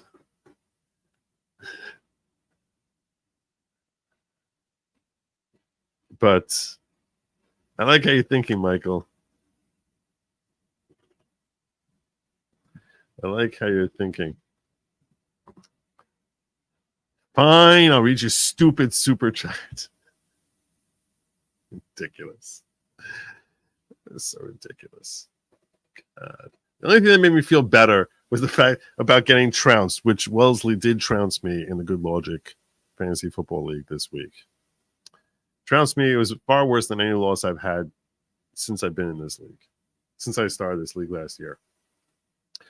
I think it beat me by 40 points. The only thing that made me feel better about it is I was so angry at myself for not picking up a certain player to counteract his Brock Purdy that I should have picked up Jawan Jennings. I was so angry at myself because I was like sort of playing in my head, do I want to pick him up? Did I want to pick him up? And I didn't even consider the fact that it would be eating into Brock Purdy, which when I was thinking about it, like after the game started, I was like, oh man, why didn't I pick up Jawan? And then he went off. And he went up to 40 points. So that made me mad at myself, really mad at myself that I didn't eat into Brock Purdy's production. Like really angry at myself. I was like, my game is off. That's just poor. That's poor play on my part. It's poor insight and perspective on my part. I should have been eating into Brock Purdy. So I was really angry at myself. The only thing that made me feel better is that even if I lost by so much that even if I had Jawan Jennings, I still would have lost. So that made me feel a little bit better that, all right, even if I played it right, I would have gotten killed. They might try time to the other attempt, letter past tense referring to the first attempt. I don't think so. I don't think they're going to try and tie him that way. I don't think anyone thinks he was part of that at all.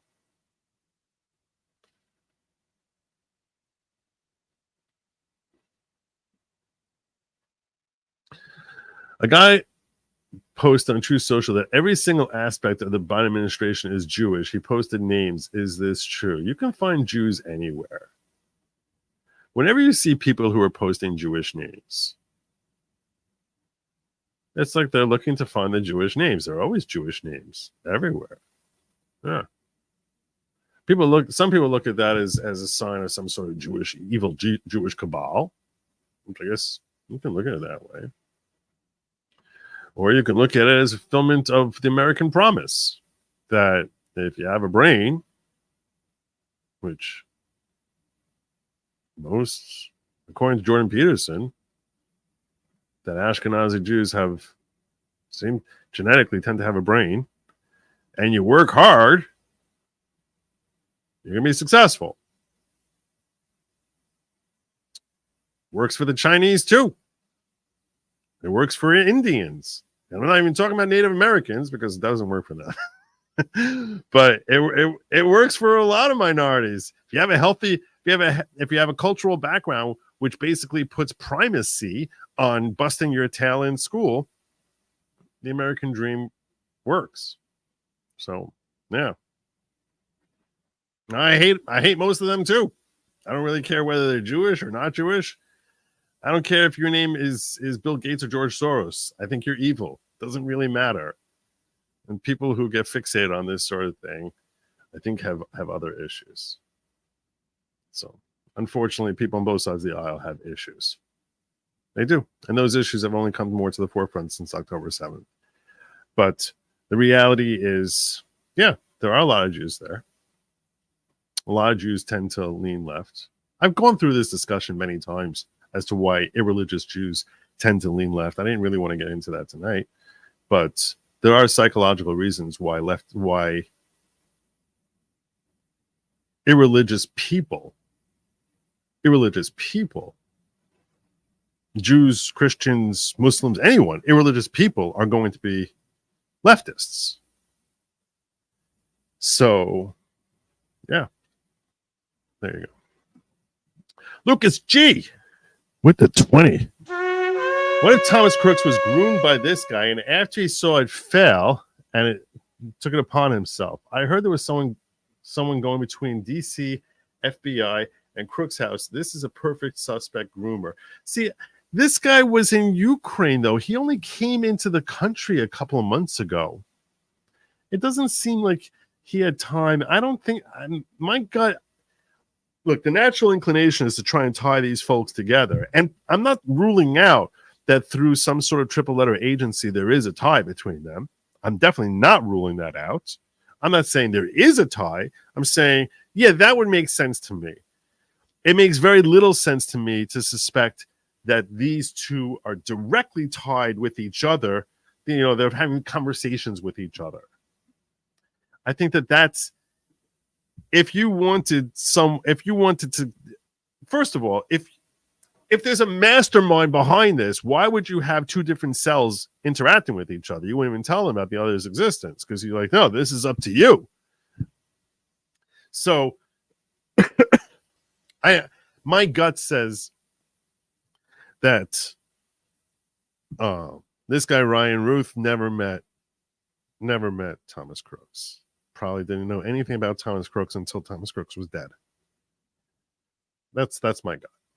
Now, I'm going to say this. One of the things I was pointing out when I was talking with on the Spaces today, and I was arguing with George about this, because he was saying that this bounty has a massive impact on the lunatics out there. And I was like, I don't think so.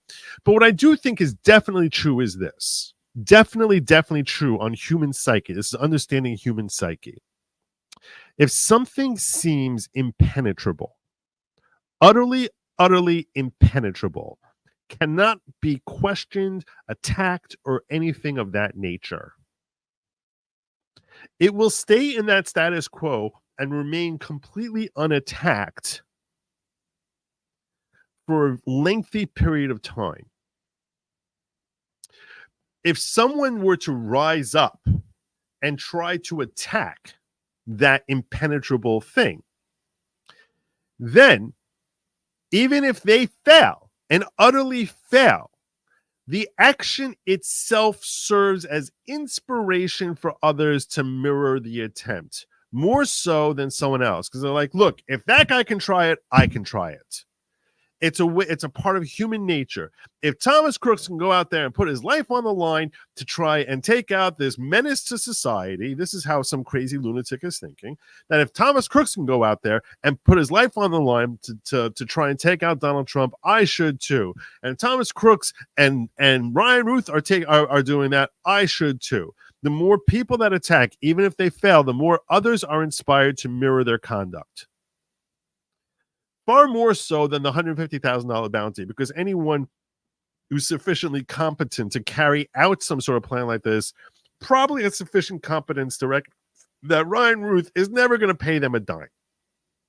So in that sense, I don't think that the bounty that's referenced in the letter, or that people are so upset that it got shared, is nearly as much of a threat to Trump as the action itself. The action itself makes this a thing that it's like, oh, it's totally not, the more people that do it, the more normalized it is to actually try and kill the guy. So, and that's obviously a far more dangerous situation. So if we see a third, God forbid, we see a third threat on Trump, which frankly at this point, it probably seems more likely than not that between now and the election, we will see another attempt on his life. Hopefully that will fail. If in such a thing happens, hopefully it'll fail as miserably as this second one and not get nearly as close as the first one.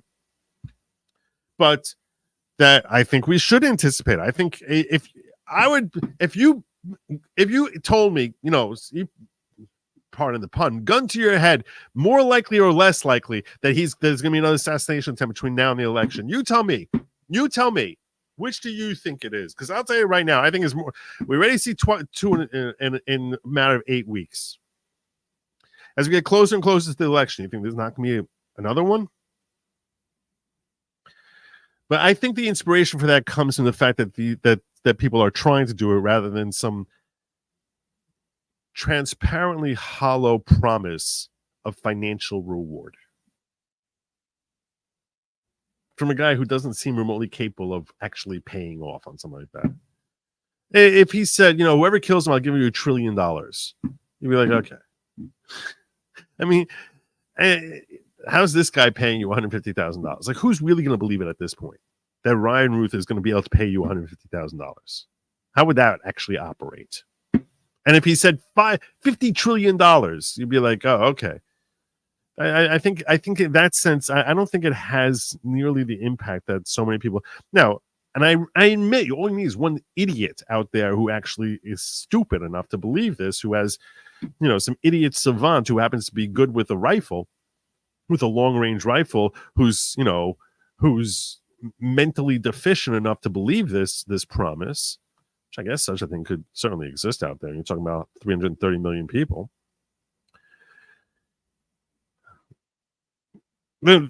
I find it difficult to believe that anyone's going to be suckered into this. Could happen. Could. But I think that the action itself helps encourage people to think that this is a direction that they may want to embrace themselves, despite its failures.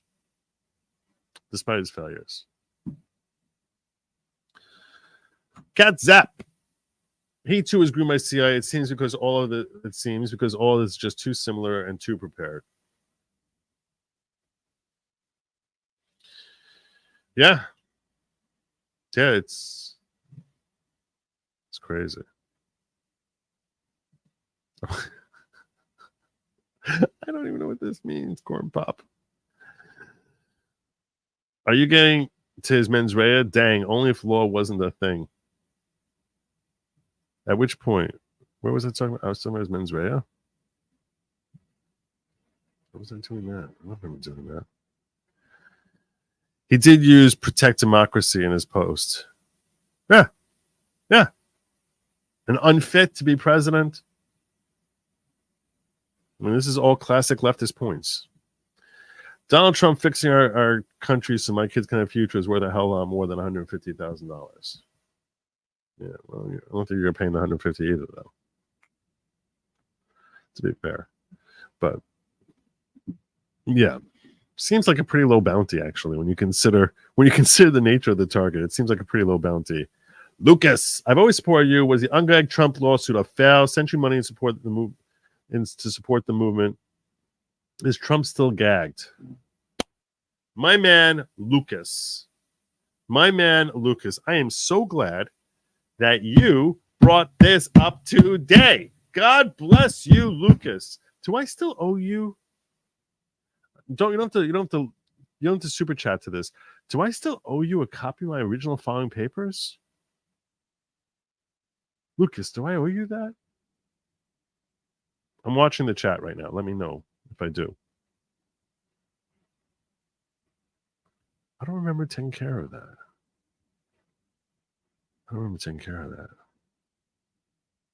Well, I'm watching the chat while I'm talking. Okay, do me a favor, Lucas. I'm so sorry. I genuinely apologize to you. Send me an email, please, at goodlogic@gmail.com. I'm going to kick it out. I'm going to have it kicked out to you this week.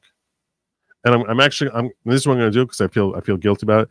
I'm going to throw in an autographed hat also because I feel very very bad about this. I'm really sorry. Okay, so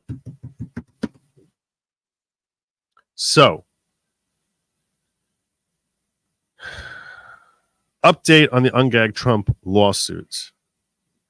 Court of Appeals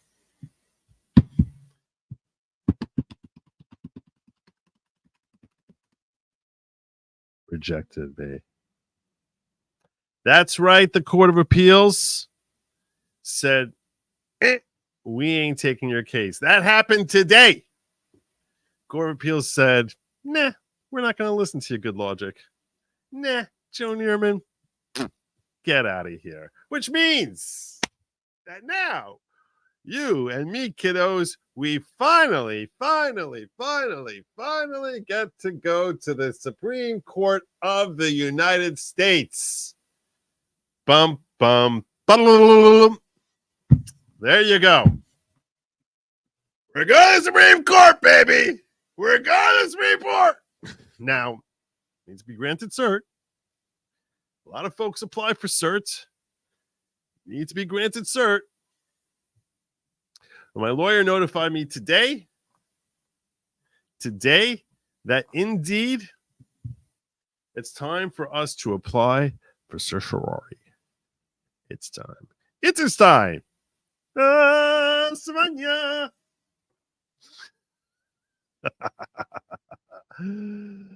Let's go to Supreme Court. Hear me now. Hear me now, Judge Thomas. So there you go. We'll have a whole certiorari ritual. Yes, 00 FUX. A whole certiorari ritual.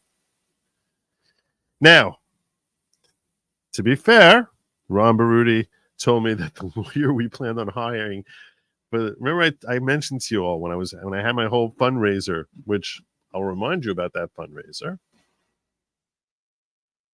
I'll remind you about it.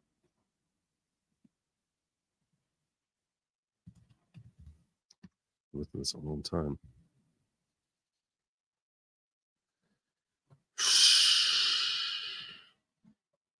GiveSendGo.com/ungag Trump.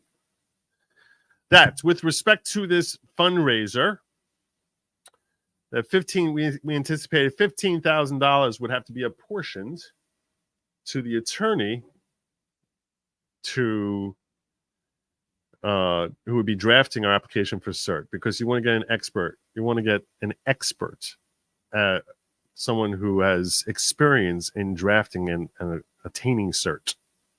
It's not something that I or Ron has ever tried doing before, and you want to go with someone who actually knows the ropes of.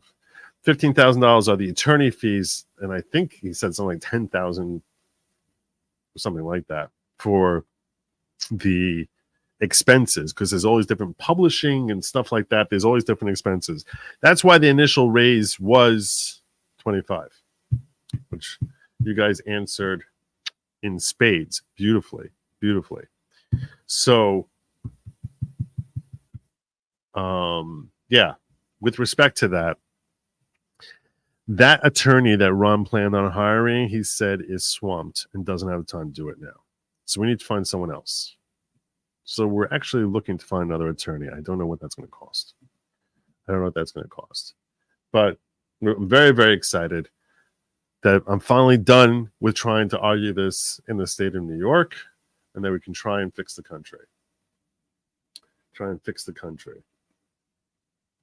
So there you go.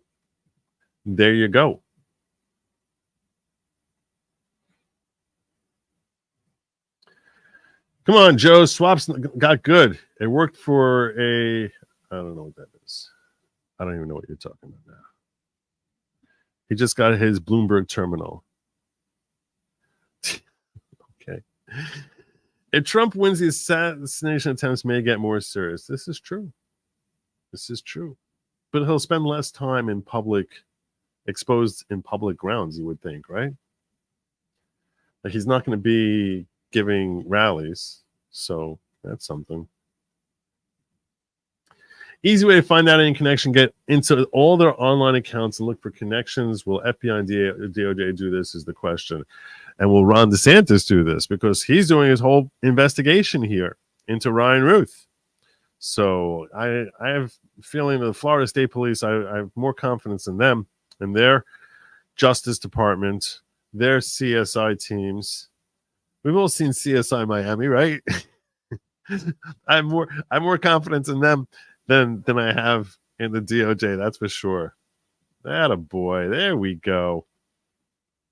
There we go.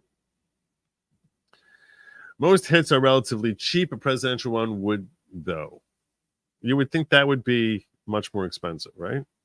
Can't imagine the money. Also, we know you meant dot Indians. The listening gasoline imbibed by the red ones shot their brain power. Dot. I mean Kamala. I meant Kamala. That's what I was talking about. Literally Kamala. I was talking about how Indians are successful. The listening gasoline imbibed by the red ones shot their brain power. Perhaps. I don't know. I don't know. Lucas, I've been there. I went ahead. Joe took a bit longer than the plan, but he fulfilled his promise. Joe is the best, no doubt about it. Thank you. Thank you so much, Frankie. It's true. I'm very slow on delivery. Very slow on delivery. But I try to make up for it when I'm late. And I am late on this one. This bounty was much more than the Iran plot. You really think so? I think. Why wouldn't you say $1 million? I'm surprised the number is so low. Why not say $1 million?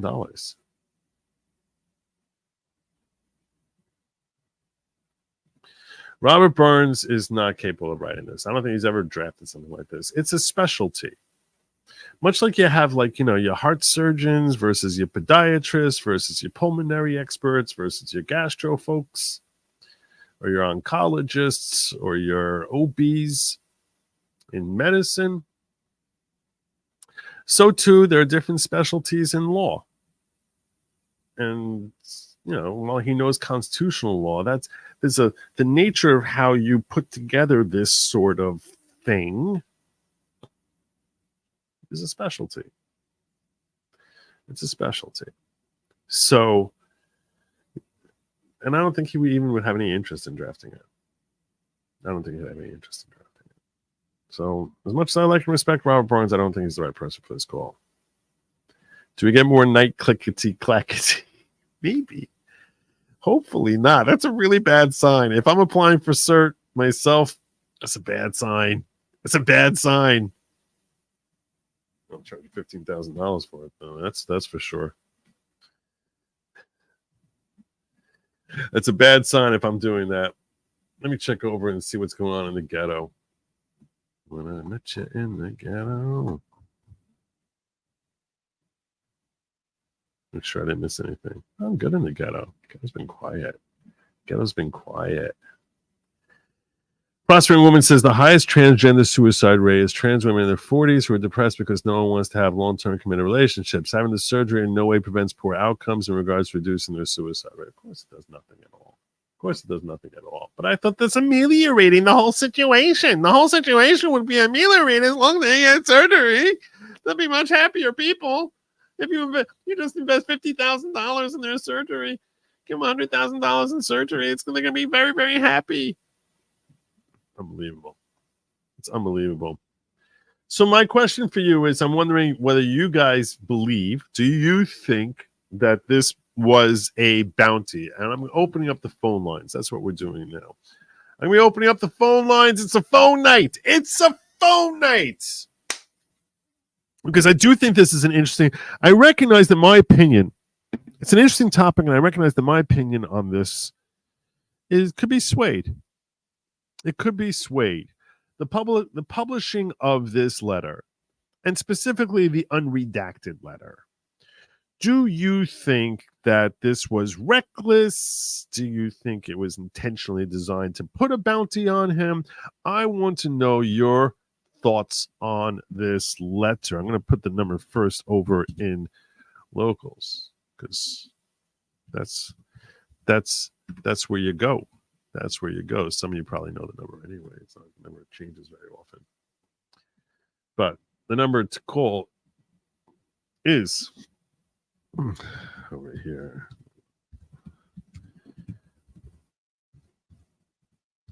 Show a little love to the local folk.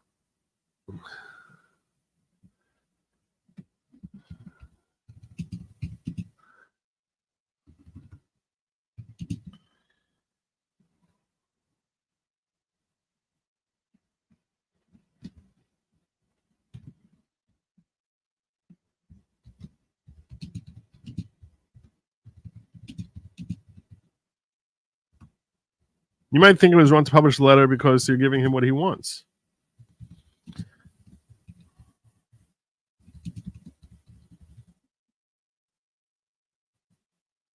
It's actually just page 1. Was it wrong to publish page 1 of the lunatic's letter?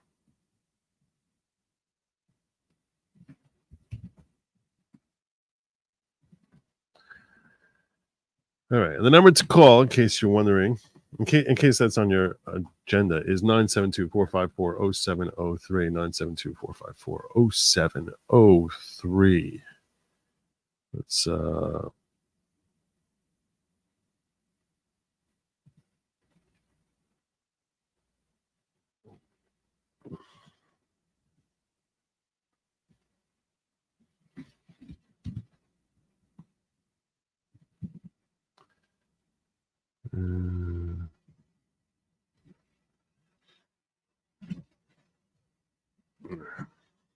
me share this up over here.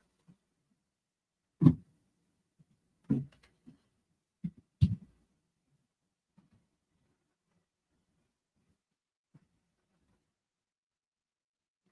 going to share those here.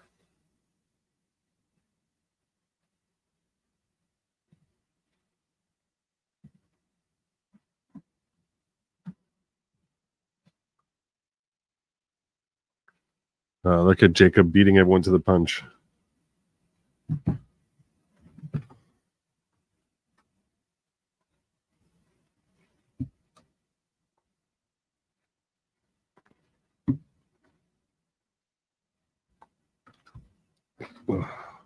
Sorry. Well, I guess I should open my phones up. I guess I should do that. I should probably open up my phone lines.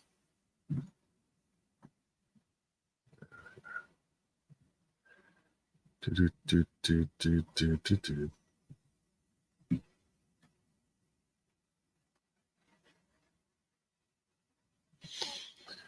I'm not got an update. I have an email, but please keep fighting. Glad to hear you're still taking the fight forward. I'm proud to you to get into the Supreme Court. I'm not into the Supreme Court yet. I'm going to be busting my tail trying to get in there.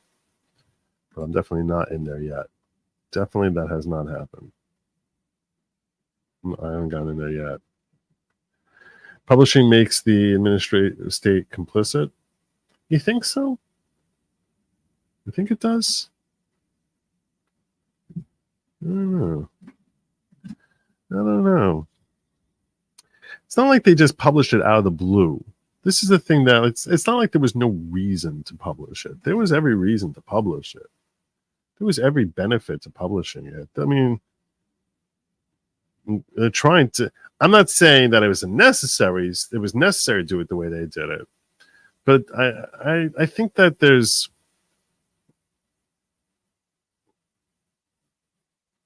I think that this was. There was every reason for it. We'll get Paul Clement. No. I want to go into the Supreme Court. I want my tail in there, arguing this thing.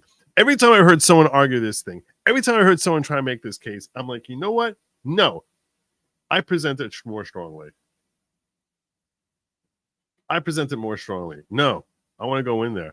I want to sit down with those judges, and I want to get in there, and I want to basically say, no, this is wrong. This is destroying America. It's like I feel as if the legal arguments that I make, the theory that I have as to where the balancing tests should be applied is not something I've seen written in legal treatises, but it's completely consistent with the way the law should be understood. I have grave concerns about whoever's drafting this thing, the application for cert, that they're not going to present my arguments the way I like, and that I'm going to have to be editing it considerably and being like, no, you have to pound this part. You have to pound that home. Pound that.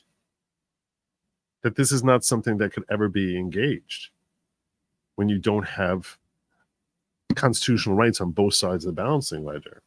And that's the only way to understand these Supreme Court precedents. So Paul Clements is a famous, in case you're unfamiliar with the name, he's argued in front of the Supreme Court probably 100 different times and countless different issues. And he's very experienced at it. He's very good. He's very good in general. Not always.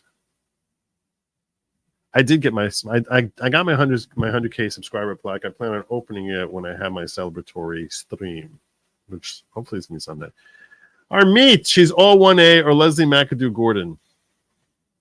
They're not drafters of cert. The people who do this are people whose names you never heard. Because they're a specialist, because what they do is they sit there working on typing things up, not going on social media, not making appearances. They're not names of people. I don't know their names. You're not going to know their names. I don't know their names. I didn't know the name of the person that Ron Baruti gave me.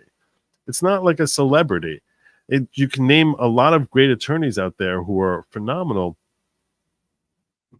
But this is a particular specialty, which you know how, like, when I was talking about the talents of when I was talking about the talents of what's her name, Ashley Merchant. So I was saying she's very good at this, this, weaker in that area.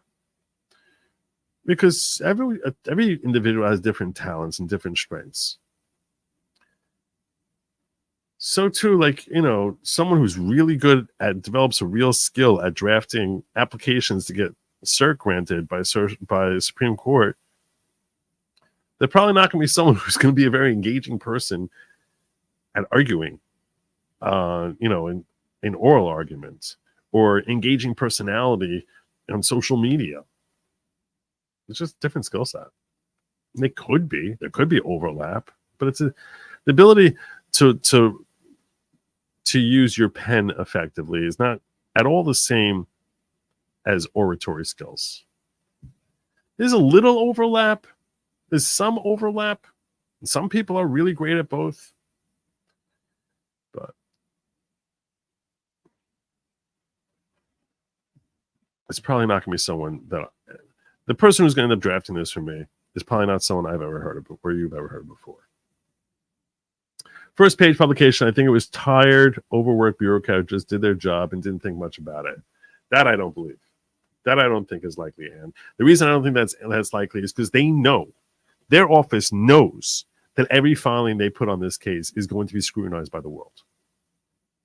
They know it's going to become public fodder. They know that news agencies are going to be talking about it. They know that talk shows, like in podcasts like mine, are going to be talking and dissecting it. They know it's going to be all over Twitter. They had to know that this was going to be all over X. Social media would be completely inflamed. It's not something like, it's like when you know that you're going to be put on, you're going to be put on display, you think things through 1,000 times more. This is not something that's like, oh my gosh, I can't believe that I wasn't wearing clean underwear that day. No, they know that their underwear is being inspected. This is when you know your underwear is being inspected, you don't accidentally walk out with the ratty pair that's got, you know, dark stains and holes. You're being inspected. You know you're being inspected in this case. Not sure if my phone is working. It's probably strange. Very strange. Attaboy, get him. I'll do my best. You're gonna tighten up your arguments to fit into the time at SCOTUS. Oh, I can do that.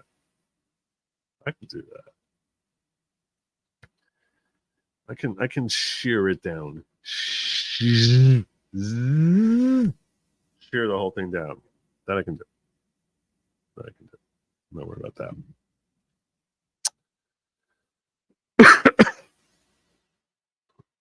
I really want to go to the Supreme Court. Oh my God. This is my legacy right here. This is it. What? On a professional matter, not my family. No, please. Lady Lawgic now giving me grief. Getting grief from Lady Lawgic. I thought that was your kids.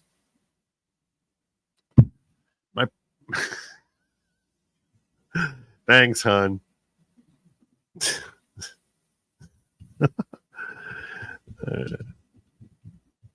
I don't know what's happening here.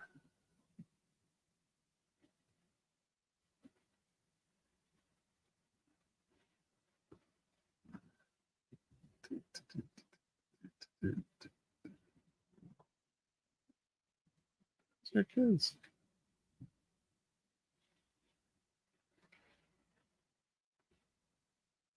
All right. There we go. Call from. This is Fab the Man. To accept, press 1. To send a voicemail, press 2.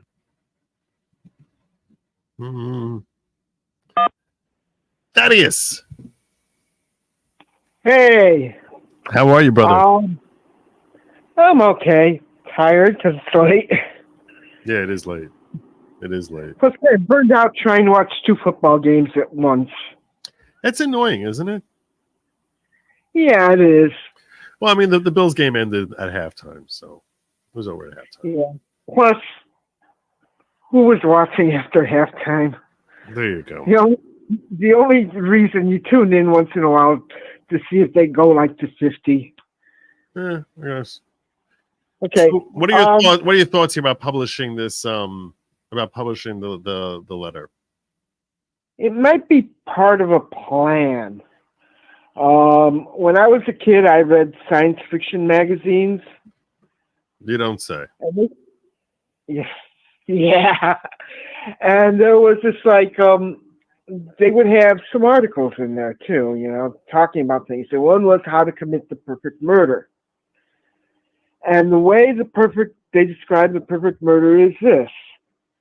You take, for example, and you make, you treat a chair so that it might break. You're describing mystery novels, not science fiction, right? I mean, No, but this was a column in a science fiction novel. I don't know why they put it in a science fiction novel. Okay. And so the idea is you treat a chair so that it might break. Okay. And the person comes along, sits in a chair, breaks, falls, and breaks his neck. That probably won't kill him. But there's a 1 in 1,000 chance. Now you do 1,000 things like that, and that's a 100% probability. You see what I'm saying? I think so.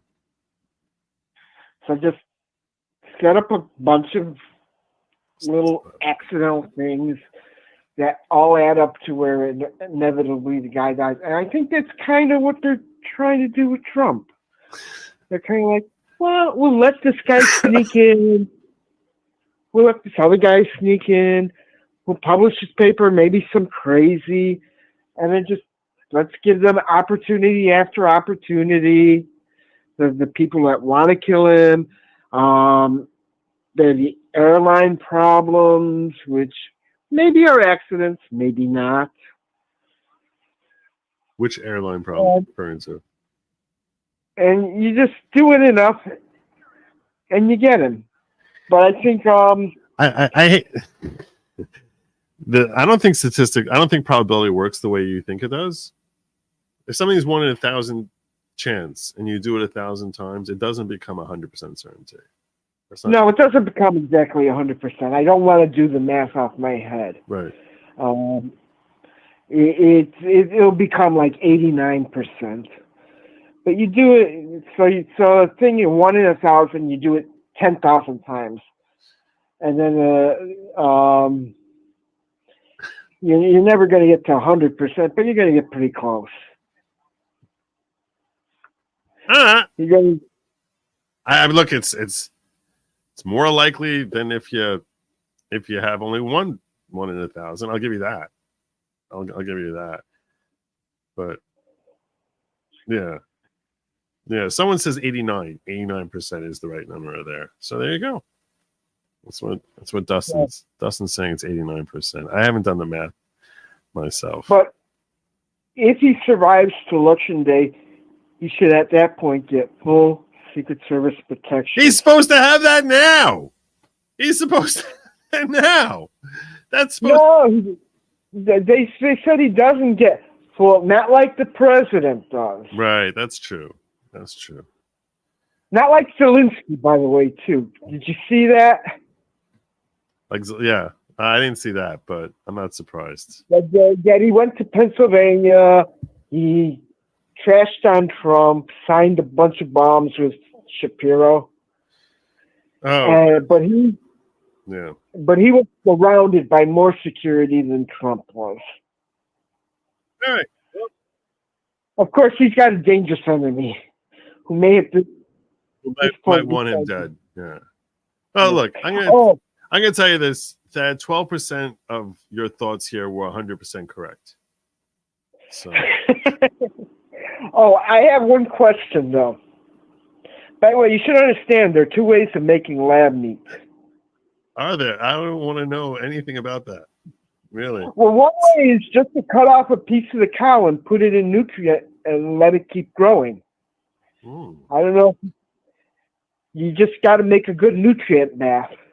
Yeah. All right, my brother. I'm going to let you go. But I got two questions. I got a question about that, though. Cats, dogs, lab meat. Are they kosher? I don't know anything about lab meat. The cats and dogs are not. So they're not kosher. The only kosher animals are those that have split hooves. The only kosher mammals are those that have split hooves and chew their cud. And neither cats nor dogs have split hooves. So anyway, brother, thank you so much for the call. I appreciate you as always. You're welcome. All right. Have a good night, my Have a friend. next one. All right. If I get another call in quick, I'll take it. 972-454-0703. If not, it's okay. I actually wanted to oh, well, there you go. Call from John. John. Hey, how's it going? I'm good. How are you? Good, good. I got a question for you. So I'm a 1L law student right now. Next week's midterm. What? It's gonna be a conspiracy. Any tips? What was? I didn't hear the last part. Oh, I have a midterm next week for crim law. Okay. It's gonna be on conspiracy. Do you have any tips? It's gonna be on conspiracy? A midterm on conspiracy? Yeah. The answer is not government. So would you recommend? Should I cite the model penal code or just when it applies? It's been a while since I took crim law, crim procedure. You're talking about crim law, not crim procedure? No, crim law. Uh-huh. Yeah, I think they're probably going to ask you to be signed the model penal code. Look, when they tell you Iraq, they mean it. Okay, they really, really mean it. Just Right. and on most law school exams, it's really about speed. Okay, it's really about catching as many issues as you can, and going through them as quick as you can. The analysis that you have, it's almost like when you're reading through the fact pattern that they're giving you, assuming that this is being done like a normal law school, not like some of these schools that have multiple choice, which some do, I guess. But assuming it's an essay, which is most law school exams, they really want you to read through it, and as you're doing it, just sort of like write issue, write I, and then just sort of like and then write down the issue. And if you think you're going to forget the rule, in that case, just write down the rule. But as you're reading through it, then flip the page like 2 pages forward and write down the next issue that you come across as you're reading through the fact pattern. See what I'm saying? Okay. And that way, yeah. and that way you can try to cover. And then probably if it's what law school are you in? Which law school am I going to? Yeah. Lincoln Law School. Where is that? In Sacramento, California. Oh gosh. I feel so bad for you. So I feel so bad for you. Yeah, so you definitely want to go through and flip a couple page forward or a page and a half forward and write down the next issue. Just next I. And then just write out issue, and then and then just start filling in, rule, application conclusion afterwards. But this way, you're covering as many issues as you can as you're even going through it. And I think that way you'll probably help identify your issues quicker. But yeah, they're certainly going to want you to cite the model penal code for your rule. If you remember the numbers from the model from the model penal code, all the better. And usually, if you don't have to get down citations as far as the A, B, you would just sort of cite the overarching rule that usually is going to be sufficient. And yeah, but that's you fill those in for your rules. If you remember the rule number off the top of your head, you could write whatever rule 207, issue rule, and then rule 207, and then move on to the next issue, and then fill in your application conclusion afterwards. And then you could just fill in the blanks. You leave enough space to write your application conclusion. Application is going to take the most time. Conclusion is just one line, but write out your issue. And then go flip a couple pages, write your next issue. There's probably there's no fewer than 10 issues in any one fact pattern they're going to give you. All right, sounds good. Thank you, man. You have You're a welcome. great night. Have a great night. Thank you. Bye.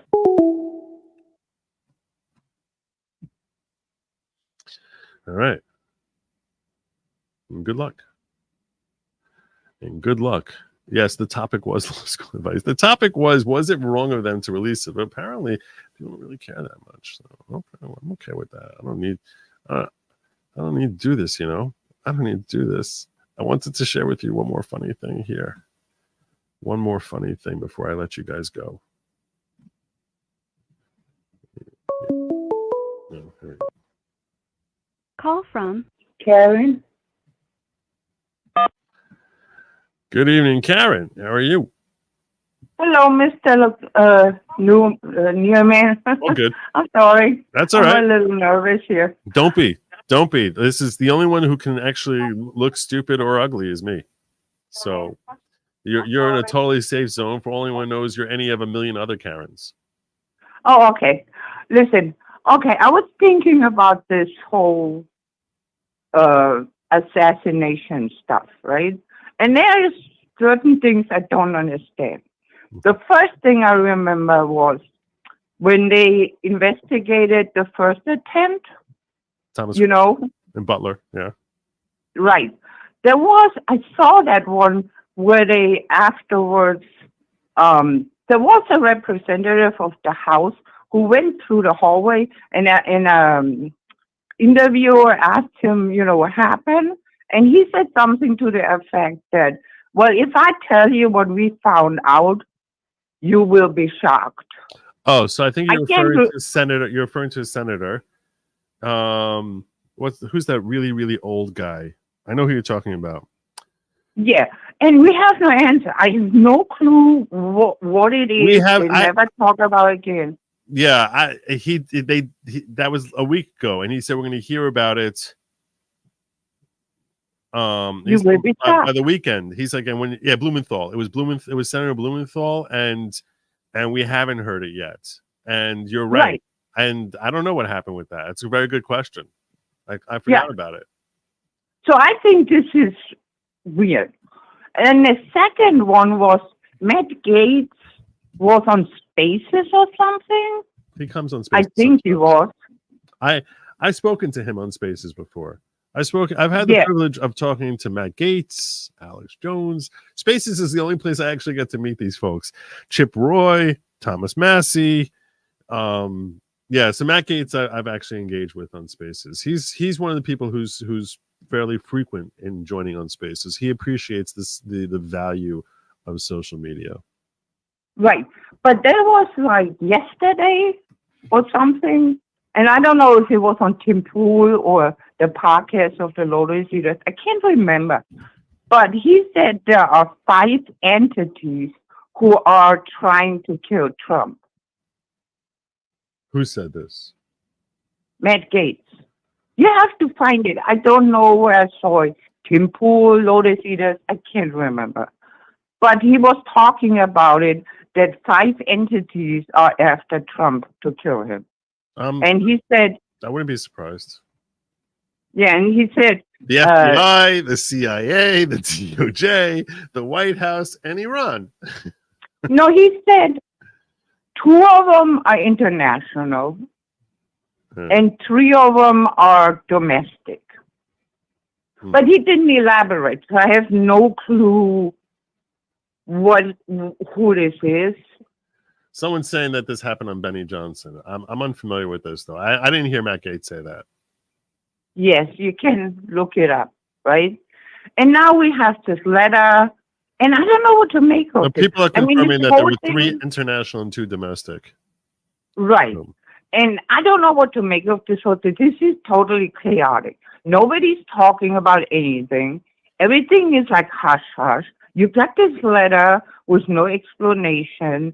There's no investigation, I think. So this whole thing is just weird. Yeah.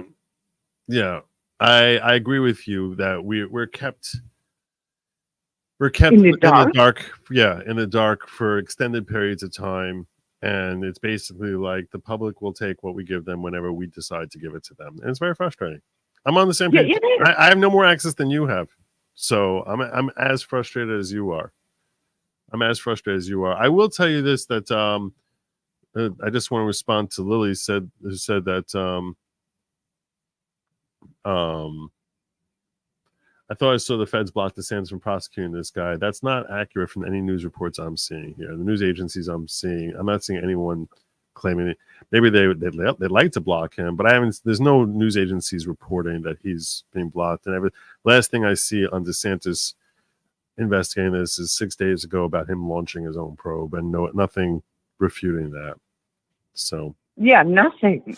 Yeah, I watched C-SPAN. Hopefully he'll give us answers. I don't think he has the how do you say the jurisdiction? Jurisdiction. Yeah, to go and do that. Who? That DeSantis would have the jurisdiction? Yeah. So it's an interesting question, which I sort of touched on very briefly when he first announced it, and right after the assassination attempt happened. We will frequently see that with respect to the right to prosecute, jurisdiction will be taken, that the feds will try and supersede state level investigations. I think they would struggle with that here if the state wants to assert its jurisdiction to investigate. I mean, just because it involves the Secret Service, you sort of almost have to ask, on what basis do they have jurisdiction? Is this a federal matter at all? Ask yourself this: because he's a former president, because Secret Service are involved here, so that automatically now becomes a federal issue. It's not like, because the Secret Service fired at this guy, that's now makes this a federal issue. I mean, maybe. But you would think that it's not. There's no reason to think that there's an interstate crime going on here. All the criminal activities seem to happen within the confines of the state of Florida. It's not the sitting president, so you would think that it's not a federal matter. I guess because it's within a couple of months of the federal election where he's running for federal office, perhaps. I think there's such a thing as concurrent jurisdiction. I don't know enough about the clash between these different agencies when they both want it as to how that works to weigh in a way that I feel like I'm going to leave you more informed rather than less informed by weighing in, and much more than that. But I think it is, other than to speculate, that I believe it's possible to have concurrent jurisdiction, but I'm not positive about that. There are several areas where we've seen concurrent jurisdiction. For example, in the Derek Chauvin murder of George Floyd, they were both criminal and state charges.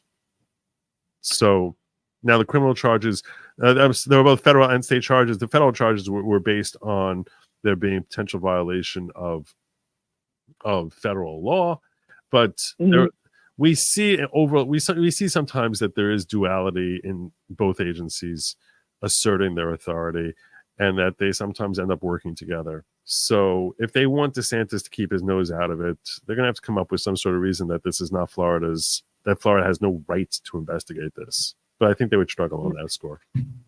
I think DeSantis wants this case because he feels like it's politically expedient for him to side with Trump in this in this particular moment. I don't look at DeSantis as being necessarily doing this for anything other than his own political gain. But not because of anything about Ron DeSantis individually, rather because of my own cynicism about the nature of politicians. But yeah, I think that it's the concurrence of their jurisdiction is not shocking to me in this instance. Right. But, you know, I'm really afraid of Donald Trump getting killed. I mean, yeah, we should all keep him in our prayers. Yeah, I've never heard that type. Like, this is like ridiculous. I mean, I'm from Germany, so we don't have that problem. No. But you know, there are other problems with Germany. Well, not well. Others, yeah. But you know, that's like a different country. Yeah. But are you in Germany right now? Yeah, I'm right now, but I'm going back to America in a week. So, all right. Yeah, I'm like going back and forth. My family is here, so all right. I had to go see him before I die. Well, are you enjoying your trip over there? It's interesting. Every time I come back, it's different. Is it like woke now? Is it like way more like leftist now? No. It's still traditional in its way. Mm-hmm. You know, with Germans fight for their traditions. We love it. Right. You know. Yeah, that's very. But we have a lot. You're of gonna leave before Syrian... Oktoberfest? Are you gonna leave before Oktoberfest? No, I'm in Nuremberg. So Oktoberfest is in Munich. I'm not. I'm too old. Oh. No. Well, I've just exhausted that and bratwurst. I've just based in sauerkraut. I've exhausted my knowledge of German culture. Well, I mean, you know, beer balls. Sauerkraut is great. Goulash is great, and potato balls and all this other stuff. Is Hungarian. You can't fool me. Goulash is Hungarian. No. It's like you Germans are always trying to take over everything from Europe. It's Hungarian. Oh, that's not true. That is absolutely not true. No. We stay in our little closet. Oh. Remember, Americans occupied Germany for like a long time. That's the thing about Germany. They're very isolationist. Germany, very very isolationist. Well, we like our bubble. As long as you have enough Lebens around, I got it. All right. Yeah, but anyway. You know what you want. You know what you won't find? A lot of Palestinian protests. Really? Yeah, no, not zero as far as I've seen. But in England, it's like every Saturday they're violent and they march down the street. It's England's insane. England's insane. And you know, I tell you something. I think England is not safe for Jews. Yeah, it's not. It's not. It's pretty sad to think that it's safer for Jews in Germany than it is in England. That's pretty funny. Now that I'm thinking about that. But it's probably true. All right. Well, Karen, I really had a great time. Are you the one? You're Karen Manning from like with the German flag? Yeah, yeah. I can't help it. You know what happened? It's like I saw this thing for Pride Month, but it was a German thing, a German advertising thing, and it said on there, "Okay, Germans, put on there what you're proud of." Instead, you know, the flaggy thing. Mm-hmm. And I'm like, oh, of course I am. Nice. So Americans should do the same. Take Pride Month back. It doesn't say what you're supposed to be proud of. Smart German here. Smart German, Karen is. Thank you so much for the call, Karen. You're awesome. I really appreciate you. And thank you for your program. I love it. All right. My pleasure. Have a great night. You too. Bye-bye. Okay, I think I'm gonna wrap up. We're gonna end that there, and I'm gonna start landing my plane because none of you are gonna top Karen. None of you are gonna top her. She was great. We heard all about bratwurst and how isolationist Germany is. No, she seems really nice. She seemed really great. So I'm glad. The plane's not quite landing yet. It's not quite landing. I will tell you that I already covered not eating lab meat, but so I may not cover that again. There was one last thing that was shared by Danny Polishuk, Danny Polishuk that I wanted to share with you all. He created this, and I thought this was pretty good. So, some of you probably know Danny. He's known as Ryan Long's sidekick, which I actually haven't seen much from Ryan Long of late. But this is his creation. Everyone's into AI now. Thank you, Gavin Newsom. Thank you, Gavin Newsom. Thank you for making the world a funnier place. In a first in the United States, California Governor Gavin Newsom has signed into law a bill that will make certain uses of artificial intelligence illegal, with penalties ranging from fines to even jail time in some cases. Joining me today to discuss this new law is none other than the governor of California himself, Gavin Newsom, as well as U.S. Constitution expert Huck Flenner. Welcome to both of you, and I'm happy to have this important discussion here today. Governor Newsom, a few days ago, you signed into law a comprehensive AI bill to protect people from political disinformation. Some have criticized you, saying that such a law is unconstitutional. What was your reasoning, and what do you say to your detractors? Thanks for having me, Piers, to discuss this important issue. AI disinformation is a real threat to our democracy, and it's my opinion that purposeful misinformation should be confined solely to the mainstream media. America functions better when people have less rights, not more. Huck, you're an expert on the United States Constitution. What do you think when you hear laws like this being passed? Thanks, Piers. First off, I'd like to use my First Amendment right to tell Governor Newsom to go fuck himself on behalf of all the American people. Pardon my French laundry. I know he wishes this was France or the UK or North Korea, where me saying that would be illegal, but let's not forget this is the same guy that locked everyone in their homes during COVID while dining at upscale restaurants with his elitist friends. Under his watch, you can't walk around San He's got Gavin Newsom there just sort of nodding along as he's going on. Francisco without stepping in human shit. In all due respect, he's in way over his head, and this is a terrible law. I am the law. And Huck, the First Amendment has limitations, and the founding fathers could have never predicted AI. I don't know where you came up with the name Huck, but... Or anything that is happening right now. Oh, weird, because I have a bunch of the founding fathers in my group chat right here, and they're all telling me to tell you to go fuck yourself, which is how they intended the First Amendment to be used, Gavin. So take your commie bullshit back to England, you tea-sipper. Huck, please refrain from insulting Governor Newsom. There's nothing wrong with a nice cup of tea. Plus, he's... There is something wrong with a nice cup of tea. There is. He's clearly just trying to protect democracy from an easily influenced segment of the population that is too stupid to know what's real and what's fake, but still gets to vote in elections. Exactly. Piers, the average American is borderline retarded.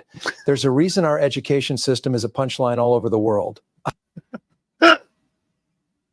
The idea of Gavin Newsom actually saying this is awesome.